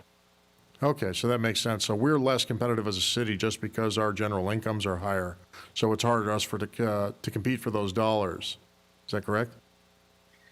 Usually for example, let's say like state home funds, it requires a poverty index that is a certain level, and you just don't necessarily have that. It makes it harder to compete. But that's, again, more important for some other funding sources that focus on the new funding sources, state that's coming with like pro-housing policies, or that housing, there's the new funding source that's from the SB2, the permanent local housing allocation. That's funding that you get almost as a block grant from the state, having the housing element certified, and you'll get that money annually as long as you apply for it. But also it's very important then again to create a local funding resource such as your in-lieu fee and your linkage fee programs. Perfect. Thank you very much, Ms. Tam. This has been highly educational for me. I appreciate it. Looks like Vice Chair Newman may have another question, sir. I do. Thank you, Chair Buss. I just want to follow up on the question you just asked. My understanding is the same as yours in the main, that our role is to facilitate the construction of housing, which is mainly done by private interests.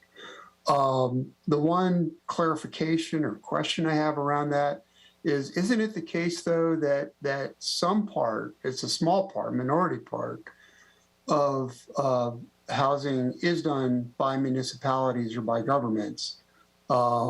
There is public housing in other cities. The city is looking at, it just spent money for affordable housing. So it doesn't necessarily rule out any participation by municipalities. Is that correct? Correct. And as I mentioned in my PowerPoint presentation, the city provides CDBG funds to many mansions and the Ventura County Housing Authority in order to rehab or acquire affordable housing. So as funding permits, then you can participate in that type of affordable housing development. Not necessarily to be the developer or the owner, but to help gap finance them. All right. Thanks very much for the clarification. That's all. Thank you, Vice Chair. All right. At this point, we're going to move on to public comments. As of right now, we have 25 public speakers, so we're going to do 2 minutes apiece for everyone. I do ask that speakers state their name and city of residence just for our records. And we'll go, I'll give you guys a little bit of lead here. I have the next 3 speakers are going to be Rosanna Guerra, Suzanne Coy, and Jonathan Duran. And we will begin with Rosanna Guerra. You have the floor. Thank you, Planning Commission. The housing element has been released for comment and analysis. It's a daunting task, all 200 pages to be thoroughly reviewed. As you've read the report, I've reviewed it from a frame of reference as to what these findings signify for older adults in the city of Thousand Oaks going forward for the next 8 years or plus. Older adults are the fastest growing population in the US and equally in California as well as in Thousand Oaks. On page 5 of the report, I quote, "The city's population between the ages of 65 to 74 is the fastest growing age group." So based upon these statistics, I believe future developers need to consider the following elements in any future construction. Number 1, construction with a universal design element compatible with our aging demographics and those with disabilities. Further prioritization of ground floor dwellings for older adults and those with disabilities. Number 2, a robust inclusionary zoning ordinance that has expanded capacity in terms of percentage allotted for those with fixed income or low income. Older adults have contributed a lifetime to the city by their work, raising families, volunteerism in the city, and paying taxes. It is imperative that we consider our most vulnerable populations first when contemplating housing. Older adults face significant cost while on a fixed income, often choosing between rent or life-saving medications. The city has made its #1 goal of diversity, equity, and inclusion. We need to plan housing with that equitable lens. I'm a transplant from San Francisco and believe that having grown up in a city with a diverse population has shaped my sense of compassion and empathy. I was able to stand on the street corner waiting for the bus with so many people that looked different from me and were older than me. I knew that if an older adult got on the bus and had to stand up, that I needed to offer my seat, not because I was told by my parents, but because that was modeled over and over again by many who rode the bus. This is how we collectively honor our older adults.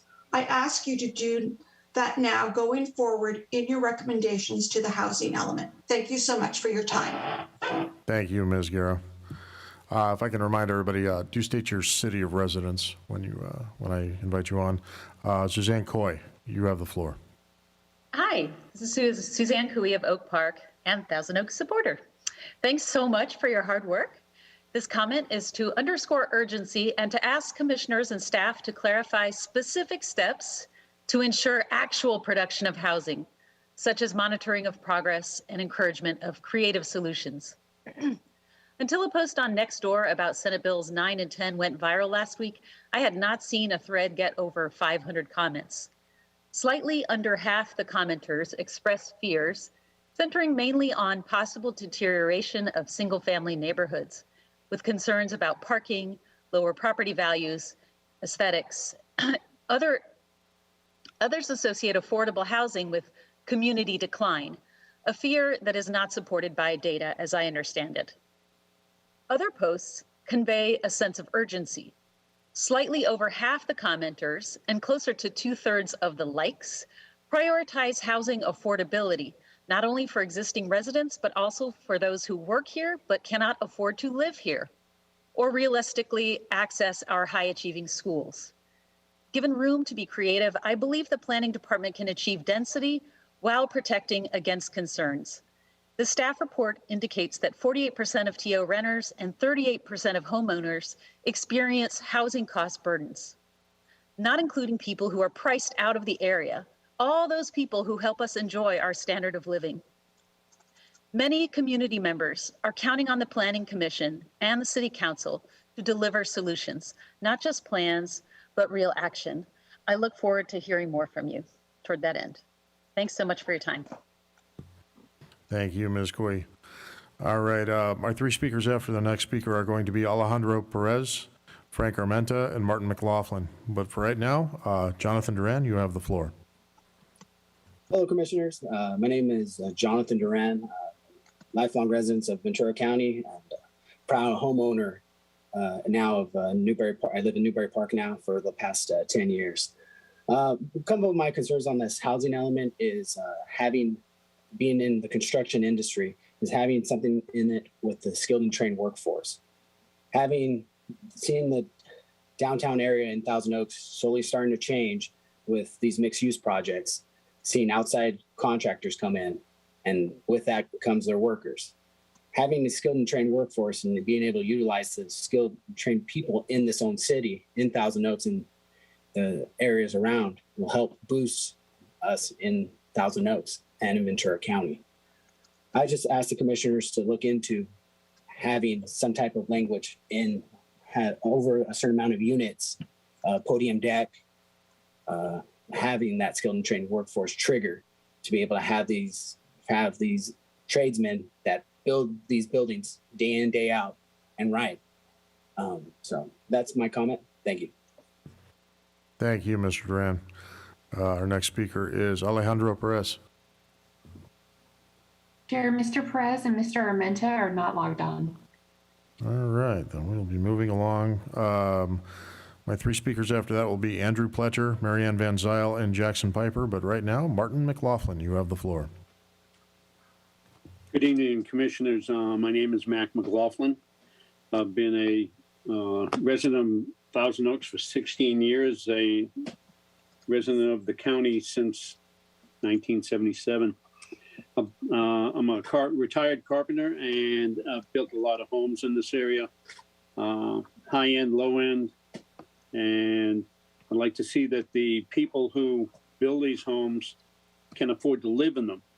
One of the ways that the Planning Commission can help with that is triggering on higher unit projects, a local skilled and workforce. It also requires some apprenticeship language in that regulation. With trained workforce, they can afford to live in those houses. They don't have to live in the low income. They can live in moderate income housing. So it helps our economy to have the people who build here, spend their money here. One of the things I've built in the community is the Civic Arts Plaza. So I started on that project from the ground up, and all the people who work there were skilled and trained workforce. It's a benefit to our economy and to our climate to have people who live here, build here. They don't have to drive to LA. So that's my comment for tonight.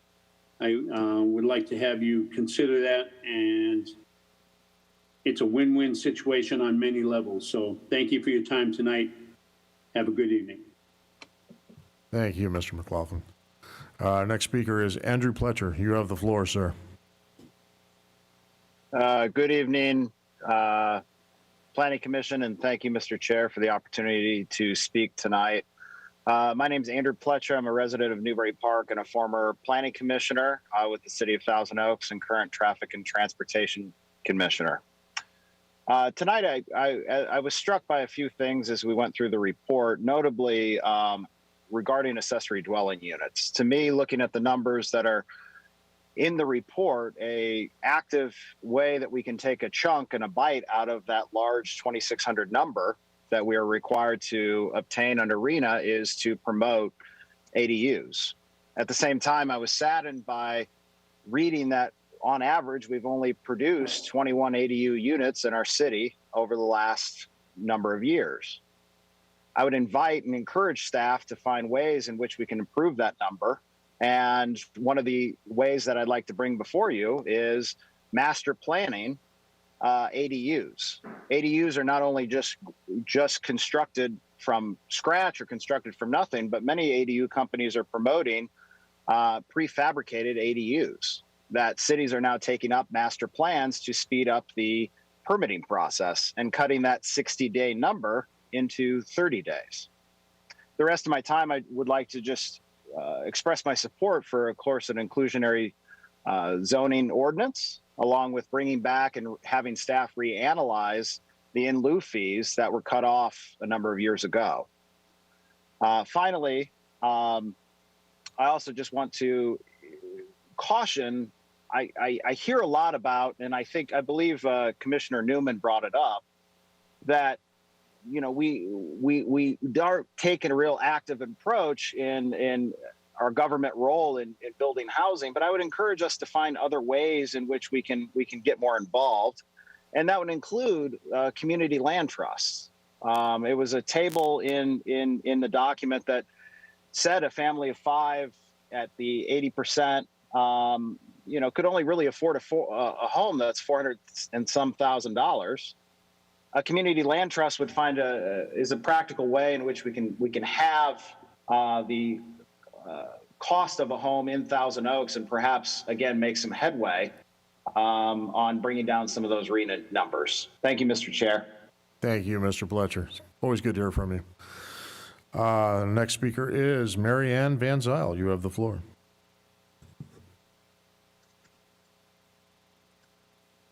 Thank you, Chair Buss, and greetings to our planning commissioners. I appreciate the opportunity to comment on the city's proposed housing element. The housing element lays out the city's policies and procedures for addressing how the city will meet its housing needs, and in my opinion, is more important than the land use plan in doing so. I want more housing, and especially more affordable housing, to be built in Thousand Oaks to ensure that we are welcoming to families, remain vibrant, and increase the livability of our city. This is consistent with and at the heart of the city's first goal of creating more equitable, accessible, safe, welcoming, and inclusive government and community. I'm not going to talk about how far short we fell in the last housing element in terms of meeting our affordable housing goals. We built 25% of the 142 that was in the RENA. There's been a lot of discussion tonight about how the RENA goal is a wish list, the sites are a wish list. But when I take a look at, actually mapping out the program of action from the previous housing element and this housing element, they are exactly the same. And I don't see how we can make any forward progress without taking a more proactive, aggressive approach to requiring developers to build more affordable housing. I believe that Dr. Connolly's letter, which I read in the supplemental packet, outlines a lot of wonderful methods for doing this, and I hope that they are all considered. But it would be nice to be at least some of that outlined, even in general language, in the housing element. I also think it's critical for the city to review its parking requirements. We are currently overbuilding parking. And I think that it's really important that the city include in the housing element, build into the current housing element, mid-cycle reviews of progress to our RENA goals to make adjustments to the municipal code, parking requirements, exclusionary zoning ordinance, and other zoning regulations so that we hold our own feet to the fire. Thank you. Thank you, Ms. Van Zyl. All right. After our next speaker, there will be Kat Selm, Clint Fultz, and Danielle Borja. But right now, Jackson Piper, you have the floor. Good evening, and thank you, members of the Planning Commission. I live in unincorporated Newbury Park within the city's sphere of influence, and I work as an urban planner with the County of Los Angeles, but I'm a resident locally and very much love the city and want to see it provide enough affordable housing for the people that have lived here to continue and to want to live here from outside. I'm going to basically just echo what Mary Ann said, what Dr. Connolly said, what Rosanna said. We need a robust inclusionary housing ordinance. We need set targets on percentages of inclusionary units, and we need to review our in lieu fee policy and bring that back so it's not zero, so we're actually getting money for the city to help provide affordable housing if the developer doesn't want to provide it themselves. We need to couple that with a good amount of incentives, density bonus, increasing the height limit where necessary to allow more housing to be built in general, and to enable the developer to see value in adding actual affordable units to their project.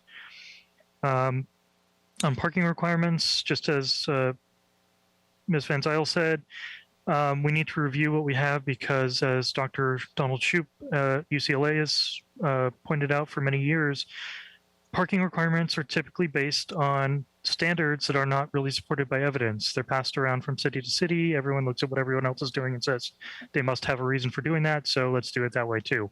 I think we need to look at the data of how our parking is actually built and used in Thousand Oaks and adjust accordingly so we don't waste a bunch of land on parking that could be used for housing. Finally, about SB 910 and also about the development of housing by the city. As I understand it, there's still a barrier in Article 34 to directly developing housing within the city or any city in California, but private development can occur, and then the cities can get around it by providing vouchers and other subsidies for affordable housing within the units built by private developers. So I'd encourage looking at that as more of an option than any other option to provide more housing. Thank you. Thank you, Mr. Pepper. Our next speaker is Kat Selm. You have the floor. Hi, good evening, commissioners. My name is Kat Selm, and I'm a resident of Thousand Oaks. I'd like to comment on the energy efficiency section of the housing element update. I don't believe it's appropriate for this document to reference building standards set in 2009. Additionally, there's a discrepancy in the document as to what version of Title 24 the city recognizes. I believe, though, that the upcoming 2022 Energy Code should be the basis for the city's building standard. This document should especially not be promoting rebates for energy efficient natural gas appliances or incentives to switch from electric to gas appliances, as it does in the Energy Conservation Opportunity section on page 37. This alone makes this document seem outdated even before it's approved. There are also better and more up-to-date programs and incentives to cite in this document, such as 3C Ren's building performance training. We're in a climate emergency. Natural gas, mostly from buildings, are the second largest emission source in this city. The source of emissions is much more practical to address when compared to the largest source, the transportation sector. The 2022 state standards encourage electric heat pump technology for space and water heating. They establish electric-ready requirements for single-family homes, expand solar PV and battery storage standards to make clean energy available on-site, and to complement the state's progress towards 100% clean electricity grid, and it strengthens ventilation standards to improve indoor air quality. I encourage the commissioners to address the climate crisis in the housing element update by adopting the 2022 building standards set by the California Energy Commission, and to further reduce emissions through the adoption of an all-electric REACH code. I'd also like to ask a few questions that I hope staff or the planning commissioners can answer tonight. Which is, has the city been missing out on a critical funding source for affordable housing by setting the in lieu fees to $0? Is this fee set to be increased? And why is the inclusionary housing ordinance update not a part of this document now? I don't believe it should be pushed until 2024. I hope you can address my ask on adopting the newest Title 24 code and all electric REACH code and answer my questions on affordable housing measures. Thank you so much for hearing my comments tonight. Thank you, Ms. Selm. Our next speaker is Clint Fultz. Hello, my name is Clint Fultz. I'm a member of the Conejo Climate Coalition, and I live in Thousand Oaks. I'd like to start by saying that I haven't had sufficient time to read over all the 206 pages of the current draft of the housing element, but I'll do my best to make some comments given the short time I had to digest the document. In the future, I would hope community members would be given more time to read over documents like this one. My first comment is regarding affordable housing. I think it goes without saying that we desperately need affordable housing in the Conejo Valley, and we absolutely need a functioning inclusionary housing ordinance, one with teeth. My questions are, what changes to the current ordinance will be made in the future, and shouldn't that ordinance be updated now? Moving to a different matter, I feel that the housing element document doesn't do nearly enough to address the climate crisis and the coming changes that we as a community face. It makes no sense to continue encouraging gas rebates, given that so-called natural gas is actually a deadly greenhouse gas. We must electrify everything and build with green, sustainable building materials and prioritize solar power systems with battery backup. The city needs to establish electric-ready requirements for homes to position owners to use cleaner electric heating, cooking, and electric vehicle charging infrastructure.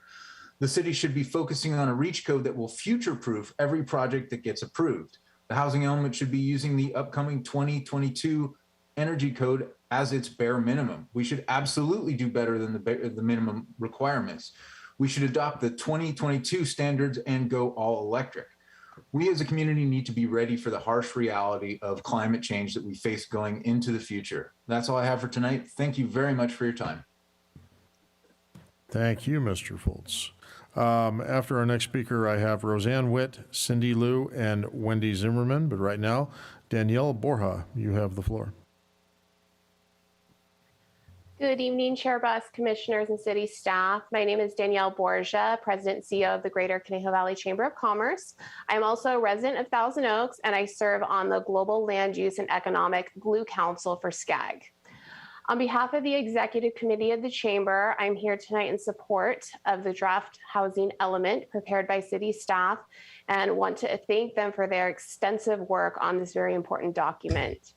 As you know, our chamber was highly engaged throughout the land use map process, a map that was endorsed by City Council in May after extensive community outreach and hours of discussion. Every recent proposed development that has come forward recently has included affordable housing units, and the city has just itself purchased land to build affordable housing. This draft housing element before you effectively provides an initial roadmap for this sixth cycle to implement the land use map that will allow the city to meet its share of regional housing as variety of incomes as mandated by the state. Housing continues to be a top issue for our local business community, and this document will utilize mixed-use development to provide additional workforce housing that we badly need in our targeted areas of the city. Thank you. Thank you, Ms. Borja. Roseanne Witt, you have the floor. Good evening, Commissioners. I'm Roseanne from TO with Conejo Climate Coalition. The California Energy Commission sets policy to reduce energy use, building costs, and emissions of pollutants. Designed to be cost-effective, Title 24 standards reduce utility bills, increase the market value of properties, and enhance health and safety. The 2022 Energy Code is expected to provide $1.5 billion in consumer benefits over 30 years and cut greenhouse gas pollution equal to taking 2.2 million cars off the road each year. It encourages electric heat pumps for space and water heating, and it requires electric-ready appliances in single-family homes for cleaner, more efficient energy. It expands solar and battery storage to make energy more resilient, and it strengthens ventilation standards to improve indoor air quality and health. So page 37, entitled Energy Conservation Opportunities, is a wasted opportunity with its backward references to rebates for polluting natural gas appliances, which are dangerously outdated. We're in an emergency. The IPCC climate report, described as a code red for humanity, urges immediate cuts of fossil fuel use to stop additional global heating before we lose the ability to reverse the damage that's already occurring. This housing element guides housing decisions through 2029. It should immediately embrace the 2022 Energy Efficiency Building Code approved last month by the CEC. Climate impacts are accelerating, increasing the need for buildings that are comfortable, efficient, resilient, and better able to withstand extreme weather. We urge you to include a REACH code requiring all CEC's new standards now so TO can realize the economic, energy, climate, health, and safety benefits they offer all through 2022. Thank you.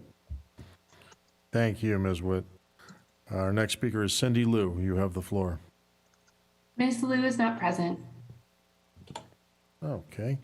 Then after that, our next speaker, we will have Lisa Powell, Linda Carl, and Faith Grant. But right now, Wendy Zimmerman, you have the floor.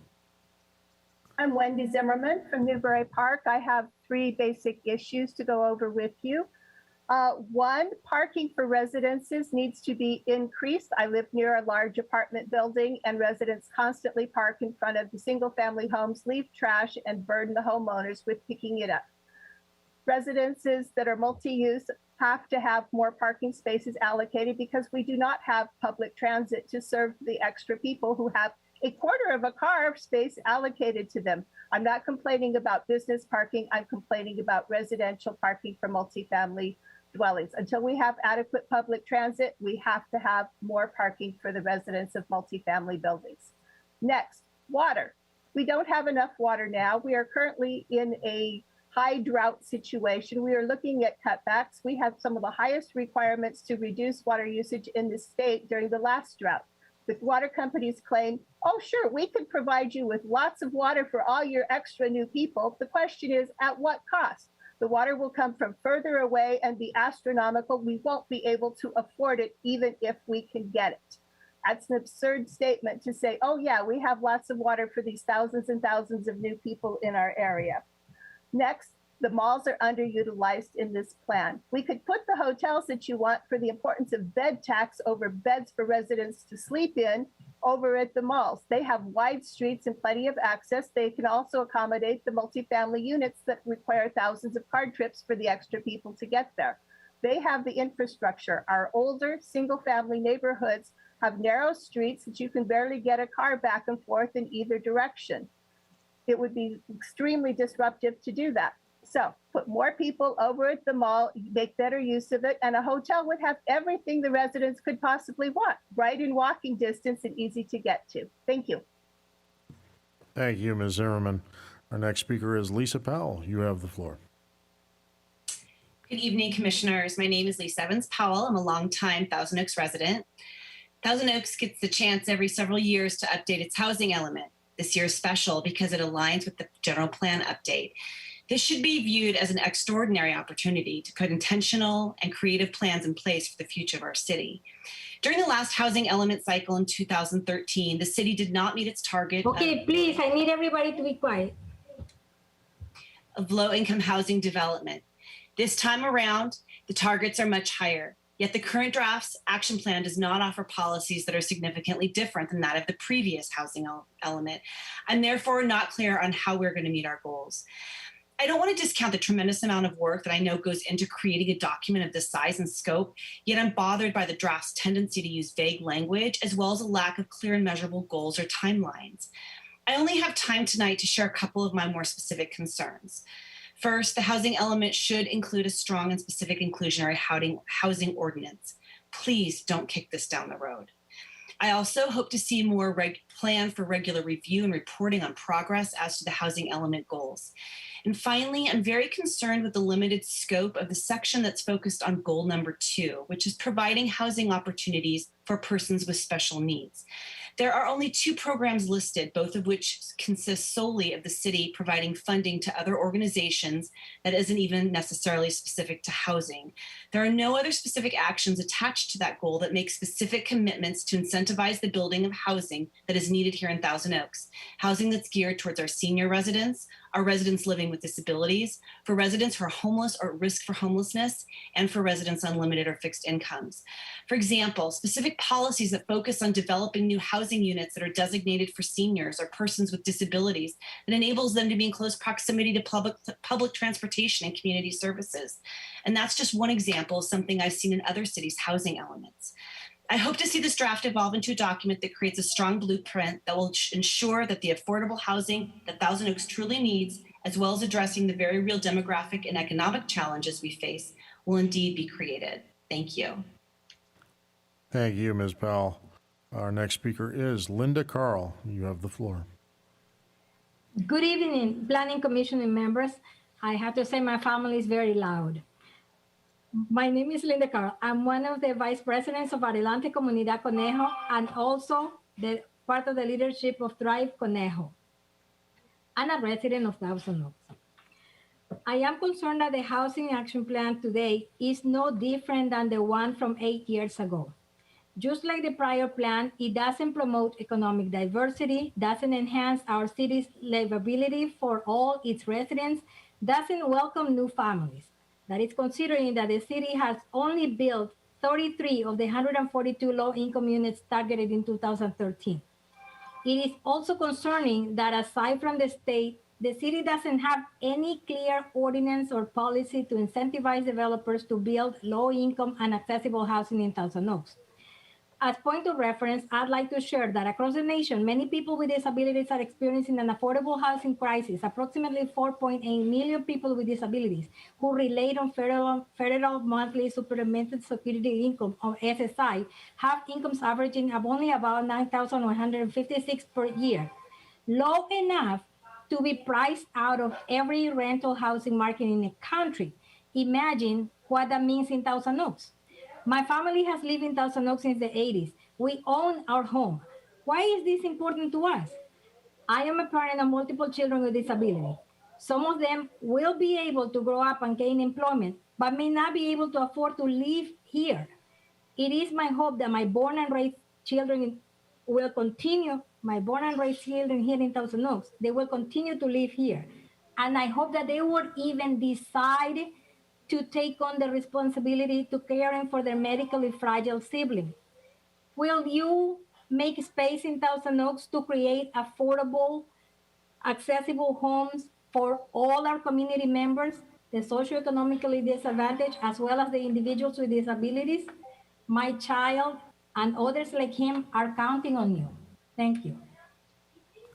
Thank you, Ms. Carl. Our next speaker, I've got three more coming. Doug Menges, Sean Cody, and Jack Bernard. But right now, Faith Grant, you have the floor. Good evening. My name is Faith Grant, and I'm a resident of Thousand Oaks.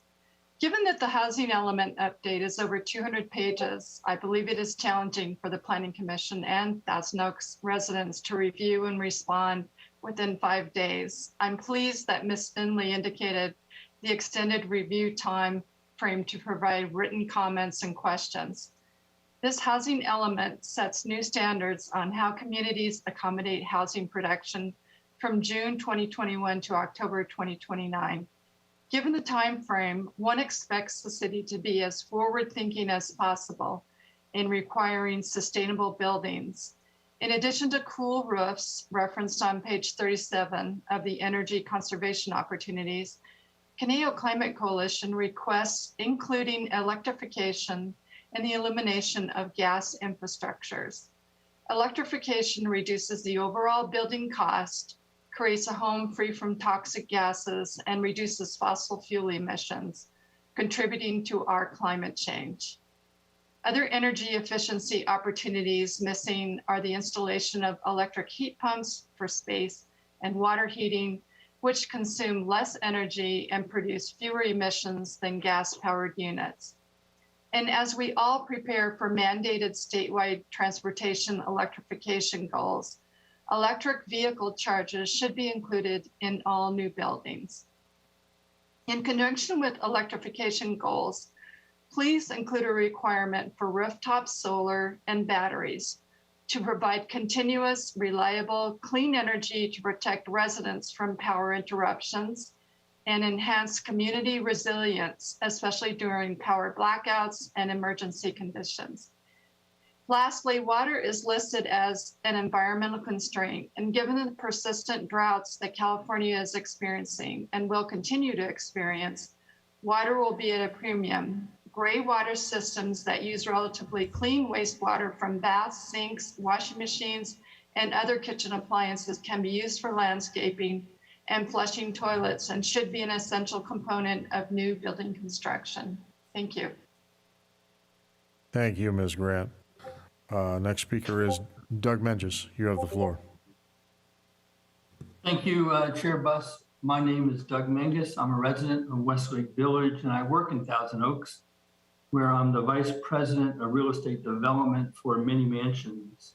We were founded 42 years ago, and I believe we're well known with the city. Indeed, over 1/3 of the affordable units listed on page 26 of the draft are owned and managed by Many Mansions, and we're very thankful for the significant funding that the city has provided over the years. The point of my comments tonight is Many Mansions supports the draft housing element. We feel the city has done an excellent job supporting and fostering affordable housing. And the housing element describes, we think, very well the need for even more units. And we obviously support affordable housing that we build with high quality and with reasonable costs. As Ms. Tam mentioned a couple of times, it's very expensive to build affordable housing. We also support the 5 goals that are listed starting on page 70, and we welcome opportunities to work with the city on the sites identified in table C7.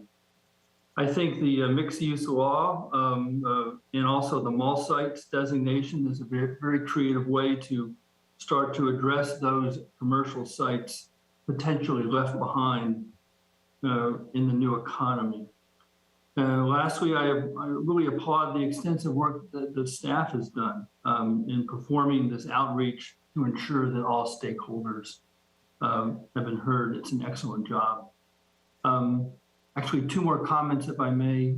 The electric comments made by Ms. Selman and Mr. Fultz, I believe, are spot on. We simply don't build any more multifamily apartments that have gas. The state requires it. Other funding requires it. We build all electric, period. Thank you very much. I appreciate the time. Thank you, sir, and thank you to the great work that Many Mansions has done in this town. Our next speaker is Sean Cody. Mr. Corby is not present. All right. Then we're down to our last 3 speakers. We're going to have, in order, Jack Bernard, Gordon Clint, and Rebecca Albaran. We'll start with Jack. Bernard. Good evening, Planning Commission. My name is Jack Bernard, and I'm a student at Newbury Park High School. I am here to speak to you today to voice my support for the proposed 2021-2029 draft housing element, specifically the proposed housing goals and Goal 1 of these goals. Personally, in the current state of the city, I cannot see myself living in Thousand Oaks after I move out from my parents' single-family home due to financial limitations, and I'm willing to go out on a limb and say that the majority of high school students would not be able to do so either, as single-family home rental purchase seems very unachievable for my generation within the next 10 to 15 years, as many of you probably already know. This is why affordable housing options are so critical to the future of Thousand Oaks. To be honest, all of my basic questions, comments, and concerns that I was able to develop in the 5 days to review the plan with my busy school schedule were answered by this thorough presentation made by Ms. Tam, Mr. Holt, and by the very in-depth analysis of said presentation and document by the commissioners, especially concerns and questions I had regarding SB 10 and SB 9. I would like to extend my gratitude to the commissioners for looking out for the better of the community and pointing out anything and everything in this document that might be missed or undercovered. I really appreciate the initiative to get more affordable housing in Thousand Oaks and holding everyone accountable to their promises to achieve the goals in this element. I hope that this team is ensuring that we are able to maximize the amount of housing options available to all demographics, including the one that these changes will affect the most, aka my peers and I. Thank you so much for your time and have a good night, everyone. Mr. Bernard, thank you so much for reminding us exactly who's listening. Our next speaker is Gordon Clint. You have the floor.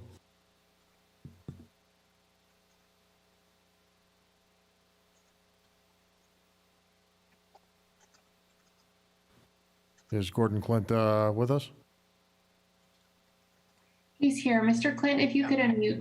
Okay, I got it. Yeah, I want to thank the planning commissioners for all their comments and the staff for explaining all this, and all the speakers now that I've heard have said covered just about everything that I'm concerned about. So I would just like to reinforce the need for the strong inclusionary housing ordinance, and feel that should be done in conjunction with this, really. And the need for sustainable building, a lot of this stuff needs to be included one way or another. But I don't know if you can put it in an update of the housing element, but that would be great if you could. So I'll just say thank you and good night. Thank you, Mr. Clint. All right, our final speaker this evening is Rebecca Albaran. Okay, can y'all hear me? Yes, ma'am. Okay, perfect. Thank you. Good afternoon. My name is Rebecca Albaran, and I am a lead with Ventura County YIMBY, which stands for Yes in My Backyard. We are a grassroots organization advocating for affordable housing throughout Ventura County. I'm almost a lifelong resident of Ventura County, and I'm currently a resident of Simi Valley. I am what people would describe as a millennial, kind of older.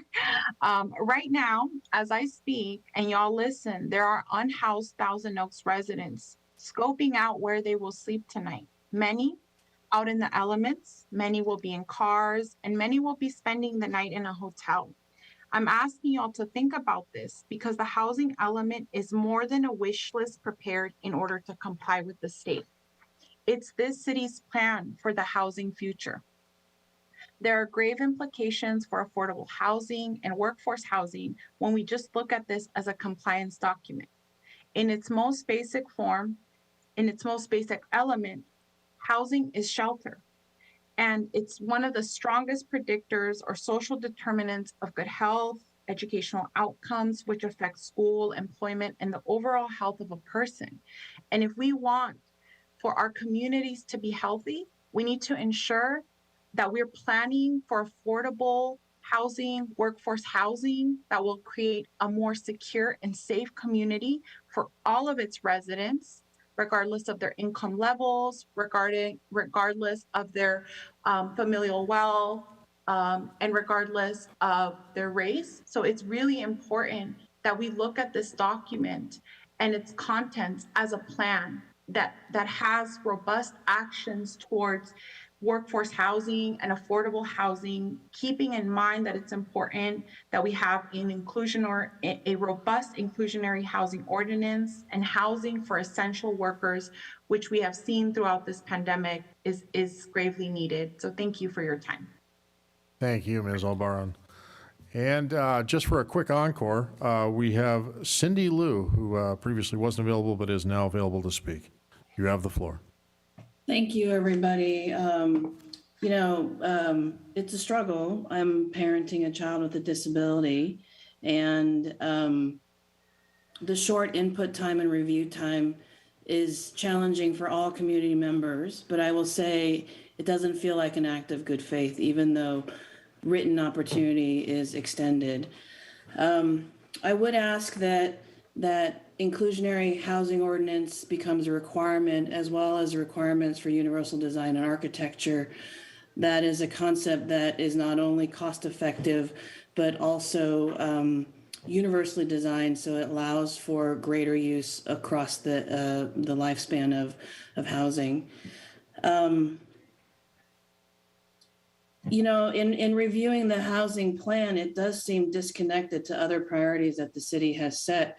Not only the very first priority, which is essentially diversity, equity, and inclusion, it seems slightly disconnected to the transportation and environmental goals that we've set out to accomplish. Affordable housing is incredibly important for people with disabilities and our aging population who want to age in place, who cannot afford necessarily to go to a segregated community, a memory care facility, and also need parents, their kids or essential workers to help support them. I think it's a gift that many of us live with who don't have a disability, but it's temporary. We are all aging towards a disability. We will acquire one, or we will support somebody who has a disability. So affordable housing is incredibly important. I would encourage this commission to add an inclusionary housing ordinance and requirements for universal design. Thank you. Thank you, Ms. Lieu. All right, that is all of our public speakers this evening. I suspect after 2.5 hours, my commissioners may need a break and everybody on the panel. So if you guys want to take about 8 minutes, we can reconvene here at 8:35. All right, thank you.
All right, and just waiting for everybody to come back.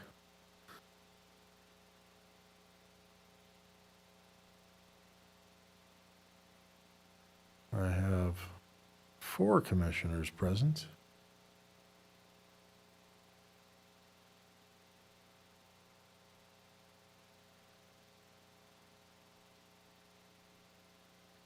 And it looks like our consultant's not back yet either, so let's just give everybody a minute to get back online here. All right, looks like we've got most everybody. So I am going to go back to staff for follow-up comments, or of course our consultant, Ms. Tam, for any follow-up comments you have based upon the public speaking.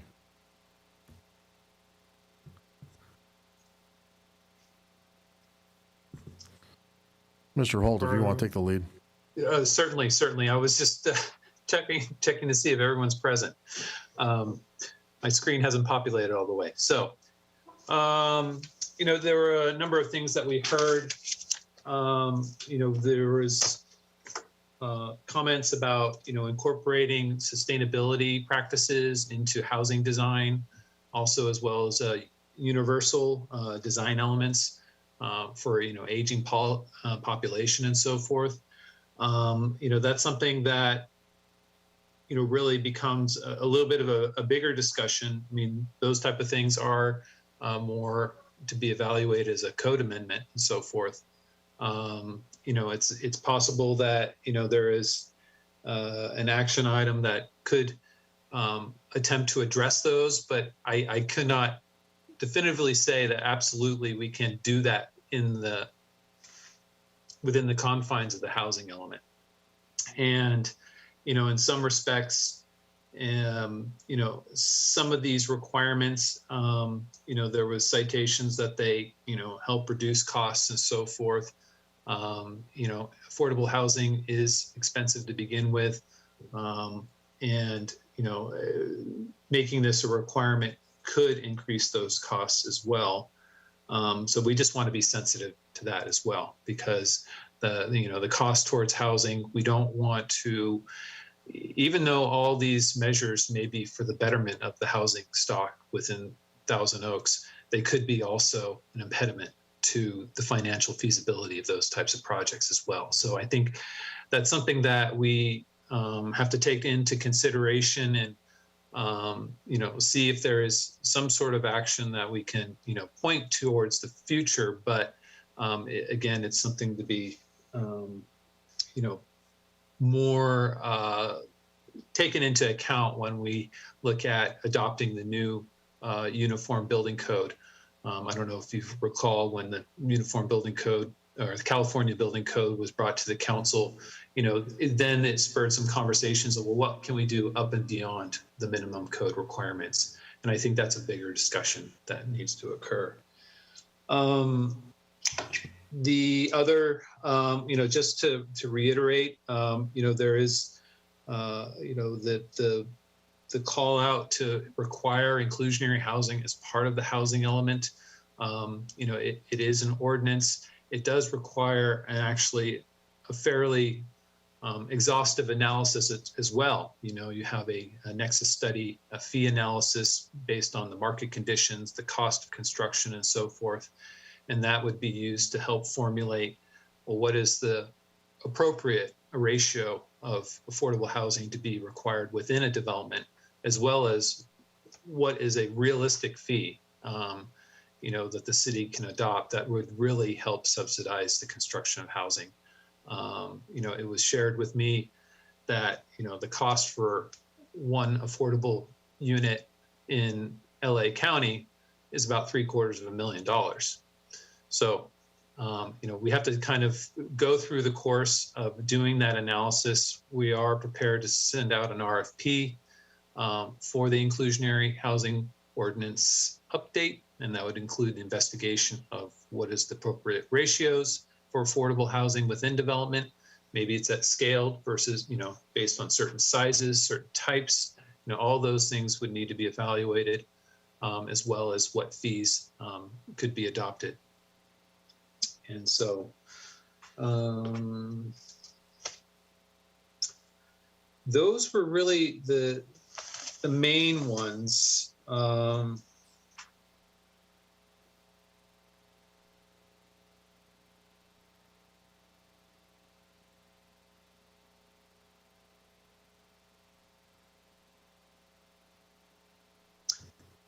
Mr. Holt, if I can follow up on what you were just commenting on. Sure. Does the city currently have a timetable to address updating our building codes to go above and beyond? Do we have that on our agenda as a city at this point? I'll take that, Chair, if you don't mind. Yes, sir. So the California Building Code is currently going through the Code Council now to identify what the updates will be. It's updated on a triannual basis, and we're about halfway through that cycle. So we're still about a year and a half away from having new codes adopted by the state that we can make local amendments to here ourselves.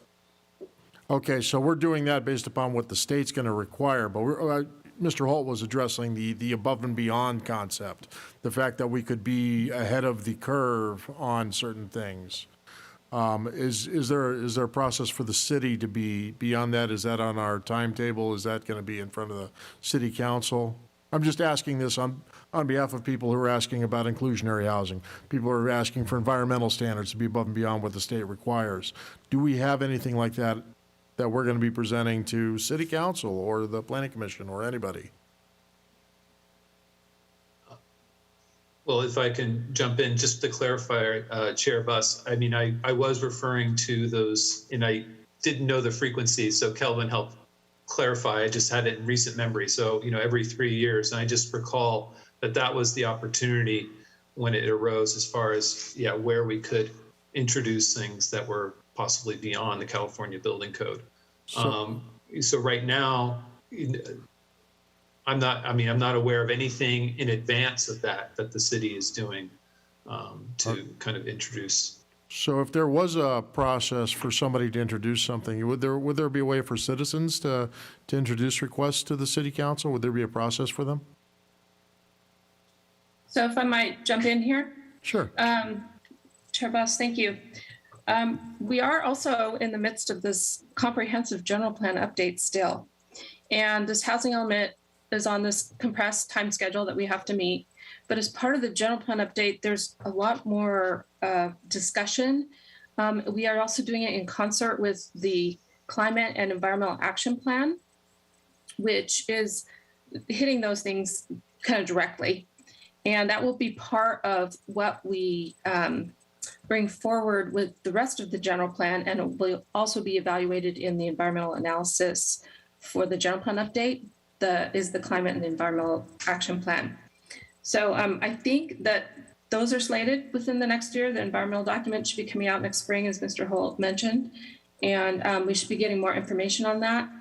And similarly, I think going back to some of the water issues, the City Council just recently adopted an updated urban water management plan. The general plan land use map, the preferred map, is consistent with that urban water management plan. And the bottom line is if water is not available at the time of development, the development's not going to go forward. And that's something that has always been the case and will continue to be the case. And I think, if you don't mind, I have a couple other comments I wanted to make real quickly. No, please do. In response to some of the public comments and some of the commissioners' comments. Also, along the same lines with the growth projections, they're also consistent with the urban water management plan and the general plan and the land use map that was endorsed. They're all consistent with one another. So we're not bringing out any new types of or an additional potential impacts, and that's all going to be rolled up into this environmental analysis. I had one more here. There were a couple people who mentioned about midterm reviews of our progress towards meeting the regional housing needs. And I just want to remind everyone, and they're probably not aware, is that we're required by the state to do an annual report on the progress of implementing the housing element and the general plan.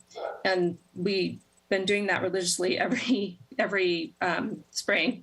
It's due by April 1st to the state. So those are posted. They're available for people to review. And so we do an annual check on the progress towards meeting the RHNA. And that's all I have for now. Is that annual report available publicly on the city website?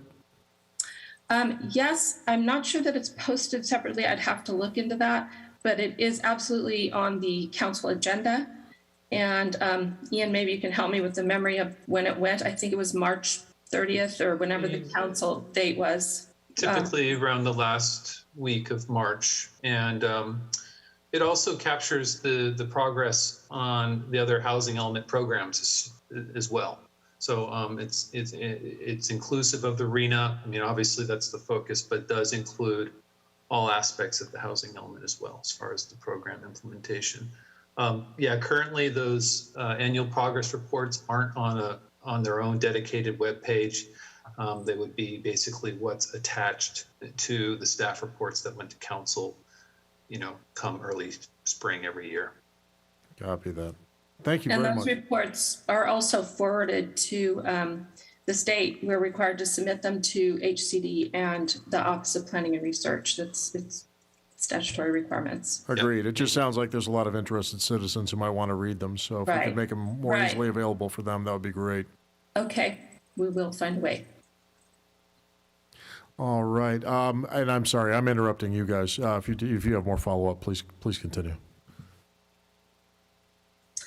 The last thing I wanted to say is I said it early on, but I do want to reiterate that we are accepting comments. This isn't the end. I know it was released just last week, and that seems kind of daunting that it's a 200-page document, but this is not the last opportunity to provide comments. It's just the beginning. We're rolling it out. Perfect. Thank you, Ms. Finley.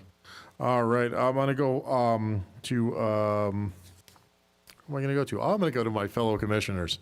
And it looks like Mr. Newman is eager to speak. Vice Chair Newman, you have the floor. Thank you, Mr. Chair. Just following up on the discussion of building codes, several residents in their comments referenced the Title 24 energy efficiency standards. And the draft currently calls out a 2009 version of those standards. And at least one resident testified that a newer 2022 version was adopted last month. And I'm wondering if that can be included in this draft. If I may take a stab at that, Commissioner. So typically Title 24 requirements are included in the building code update. So once they are adopted by the state, there's a period of time in which cities have to move forward to take an ordinance to council to adopt that into our local amendments. It is standard practice in the city on the building division side to implement the current state law in terms of codes. So that's something that the building division will check through the plan check process before permits are issued and will be inspected as structures are built. So whatever state requirements are in place, that's what staff will follow. If there is a newer building energy efficiency standard, not building code, but just the energy efficiency standard, is there any opportunity for the city to get out in front and adopt that newer standard ahead of the state adopting the building codes, which are a much larger thing? Typically, not specifically with the energy standards. It's something that the state would adopt first, and then the city would follow after that, either adopting the state requirements or adding to that and going above and beyond that. But it's important to note that the state also asks, in relation to the housing element, if you have local ordinances that add to the cost of increasing housing. So that's something that you have to take into account as well. If it's something that's viewed by the state as impeding the construction of housing, it could have an impact on whether your housing element is accepted or not. Okay. I mean, we did have several residents testify that some of these measures would reduce the cost of housing, but it sounds like you're saying this would all be part and parcel of an update to the code, and that's at least a year and a half out. Is that correct? That's my understanding, sir. Yes. All right. Thanks for that, Kelvin. or Mr. Parker. Thank you. So that's all I have, Mr. Chair. Copy that. All right. I thank you, Vice Chair, and I will pass it along to Commissioner McMahon. You have the floor. Yes, thank you.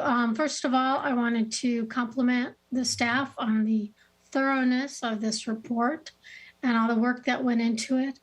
A lot of people are concerned about being more aggressive with affordable housing. And I believe I heard at the beginning of this meeting that the city is working on some plans to promote it, to add a carrot and incentives. Did I hear that correctly? Is the city working on something, and is it going to be added to this? Is it going to be another document? Is it going to be with building codes? What exactly is going on with the city trying to make incentives for builders to do more affordable housing? If I may, Commissioner McMahon, there's a couple of things. I mean, as I mentioned before, we have the inclusionary housing ordinance that we want to send out for an RFP. That would either require the development of affordable housing or payment of a fee. Also, we're working on draft objective housing standards. Those are in response to SB 330. So when you apply the objective standards, the premise behind that is that it helps streamline development. You are applying objective standards, and you're not, left to relying on guidelines, which are somewhat negotiable. As part of those objective standards, there are some components that help incentivize potential affordable housing. As far as the housing element goes, I mean, there's a variety of code updates. There is new amendments to the density bonus law that the city would have to adopt as well. And, moving forward, I mean, whether it's with objective standards or if there is support for, creating our own concessions for density bonuses, that can be entertained as well. I think, in going back to some of the correspondence, I mean, some of the examples that were provided, and I mean, housing law, there's a lot to it, but I think there's a lot of, by right, under a density bonus law, there are a lot of concessions that can be made, setbacks, building height, so forth. So it generally depends on the level of affordability that's being provided. So.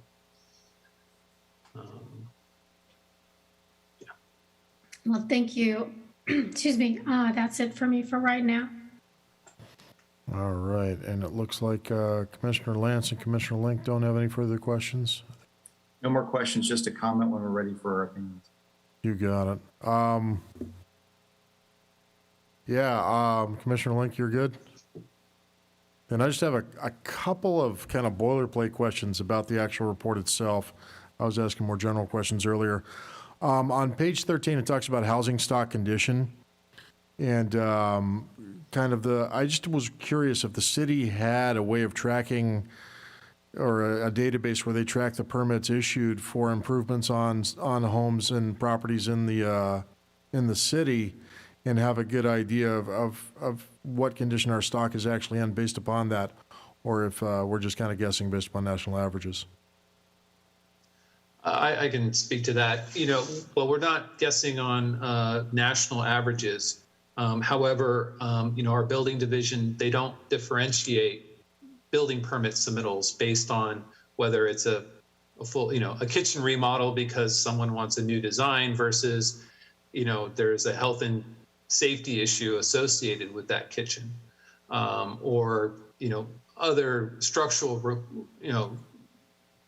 repairs that might be needed due to health and safety issues. What we did do, we looked at actually the code compliance division issuance of property maintenance type complaints. Now, those aren't all strictly building code related. So, there were some assumptions made given the areas of where the older housing stock was, and we looked at where those property maintenance calls were made. They were concentrated in certain areas. And we made some assumptions about, okay, in these areas of housing stocks, that's from the 1960s and before, generally you're going to have a lot more requirement for upkeep. So that's essentially how we kind of landed at the rehabilitation needs of the existing housing stock for the city. Okay, yeah, I was just kind of curious how the process worked. And then, you know what, I'm going to hold off on the rest of my questions. I think I'm good as well. So, Commissioner Lanson, you have the floor. I do have a quick question now that I thought about it. There was one chart, and I'm trying to quickly go through it, and I can't find it, that indicated that the population of Thousand Oaks by 2045 would be 20,000 people more. And I was curious if I could get any information. Was that based on the RENA numbers going forward, or how was that graph made, if you know?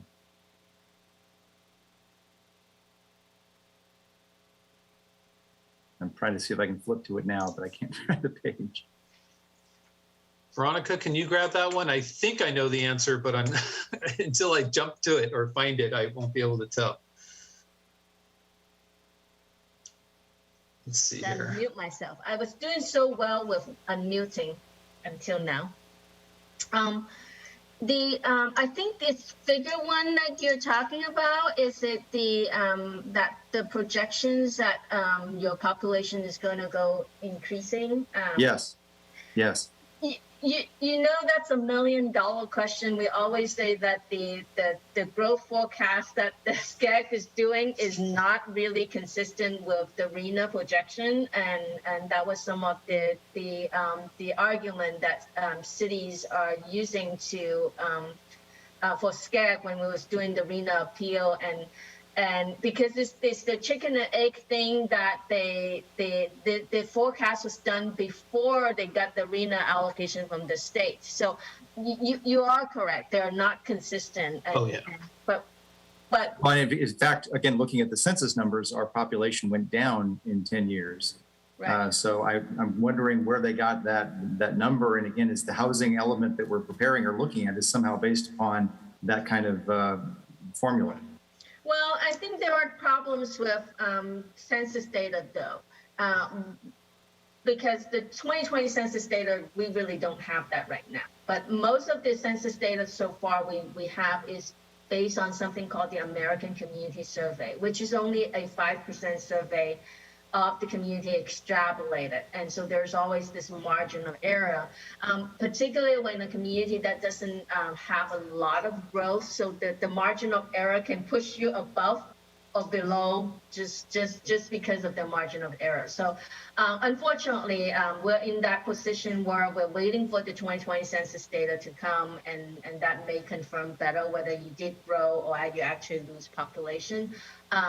But I, we're at that point where we just don't have the very good data on that. But your population probably haven't changed significantly because you haven't, there hasn't been a lot of housing growth. And the RENA numbers from the state are not dependent upon the census information or any of that type of information. It's totally independent, right? No, the RENA from the state is based on a number of factors. Population is one thing, but building permit issuance and their whole idea about household formation, how it should, and more importantly, the RENA, and I don't want to get into the RENA methodology so much, but more than 60% of your RENA this round does not come from growth in the future.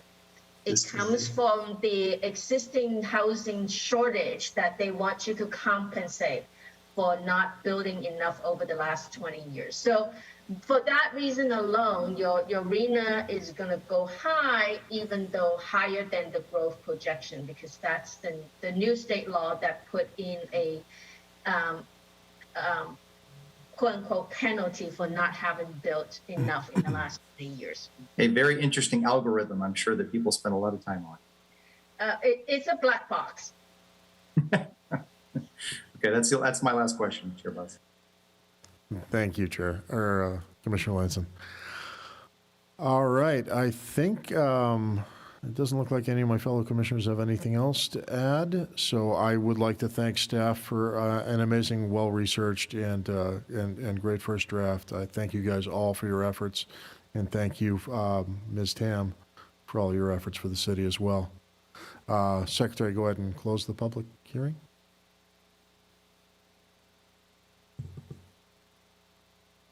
I believe you may close it. Okay, then I am officially going to close the public hearing. And we can move on. I believe we have no department reports this evening. Am I correct on that, Ms. Finley? That's correct. All right. Do we have any commissioner comments before we wrap up here? Commissioner Lanson, please. I just want to let everybody know, as to ADUs, the city has now put costs on the ADU page on their website of what the costs are for ADUs to try to at least be transparent about the process. Again, ADUs are a great idea. Again, the information is on the website, and then the city's there to help in terms of giving as much information as possible to make it work. Thank you, sir. Anyone else? I do not see any. I'll add one comment, if I may, Mr. Chair. Please. Commissioner Lanson usually makes our vaccination and wellness push, but since he made a different comment this evening, I'll just note that I compared the figures in Ventura County at the beginning and the end of summer as we're going into fall now, and we've actually got a higher number of cases and hospitalizations at the end of the summer than we did at the beginning. All of this is driven by unvaccinated people and a far more contagious variation of the virus. So if you haven't been vaccinated, if you know someone who hasn't been, please do everything you can to protect yourself and others. Thank you. I will concur with Vice Chair Newman's speech there. On a personal note, last Thursday I attended the funeral of a friend I had for 25 years who passed away from the virus after a 7-week battle in a hospital. I don't wish that on any of you out there, and so I'm hopeful that all of you get vaccinated. Ms. Finley, are there any follow-up items, announcements, or upcoming issues? Yes, just a couple. I'll be brief. There's a couple of items that might be of interest on the City Council agenda tomorrow evening. One is that the council will consider a grant agreement between the city and CRPD for the Conejo Creek Southwest Park development. Awesome. And you may or may not be aware that this park site is slated for the planting of the mitigation trees that were removed for the development of the at 299 East Thousand Oaks Boulevard. So this is part of that process, and it's encouraging to see that's going forward as well. This is for the black walnut trees. The council will also be discussing a recommendation by the Ad Hoc Homelessness Committee to enter into agreements for permanent supportive housing and an emergency shelter. So right in line with some of the programs and things we're looking at this evening in the housing element. And if you want, I can go ahead and continue with the upcoming Planning Commission meetings. Yes, please. The next Plan Commission meeting is scheduled in 2 weeks on October 11th, and there's one agenda item concerning subdividing a commercial lot into 6 lots in an existing shopping center on Wendy Drive. And that concludes my updates for this evening. Thank you so much, Ms. Finley. All right, and with that, I thank you all. Our meeting is now adjourned till the next meeting, October 11th, 2021 at 6 p.m.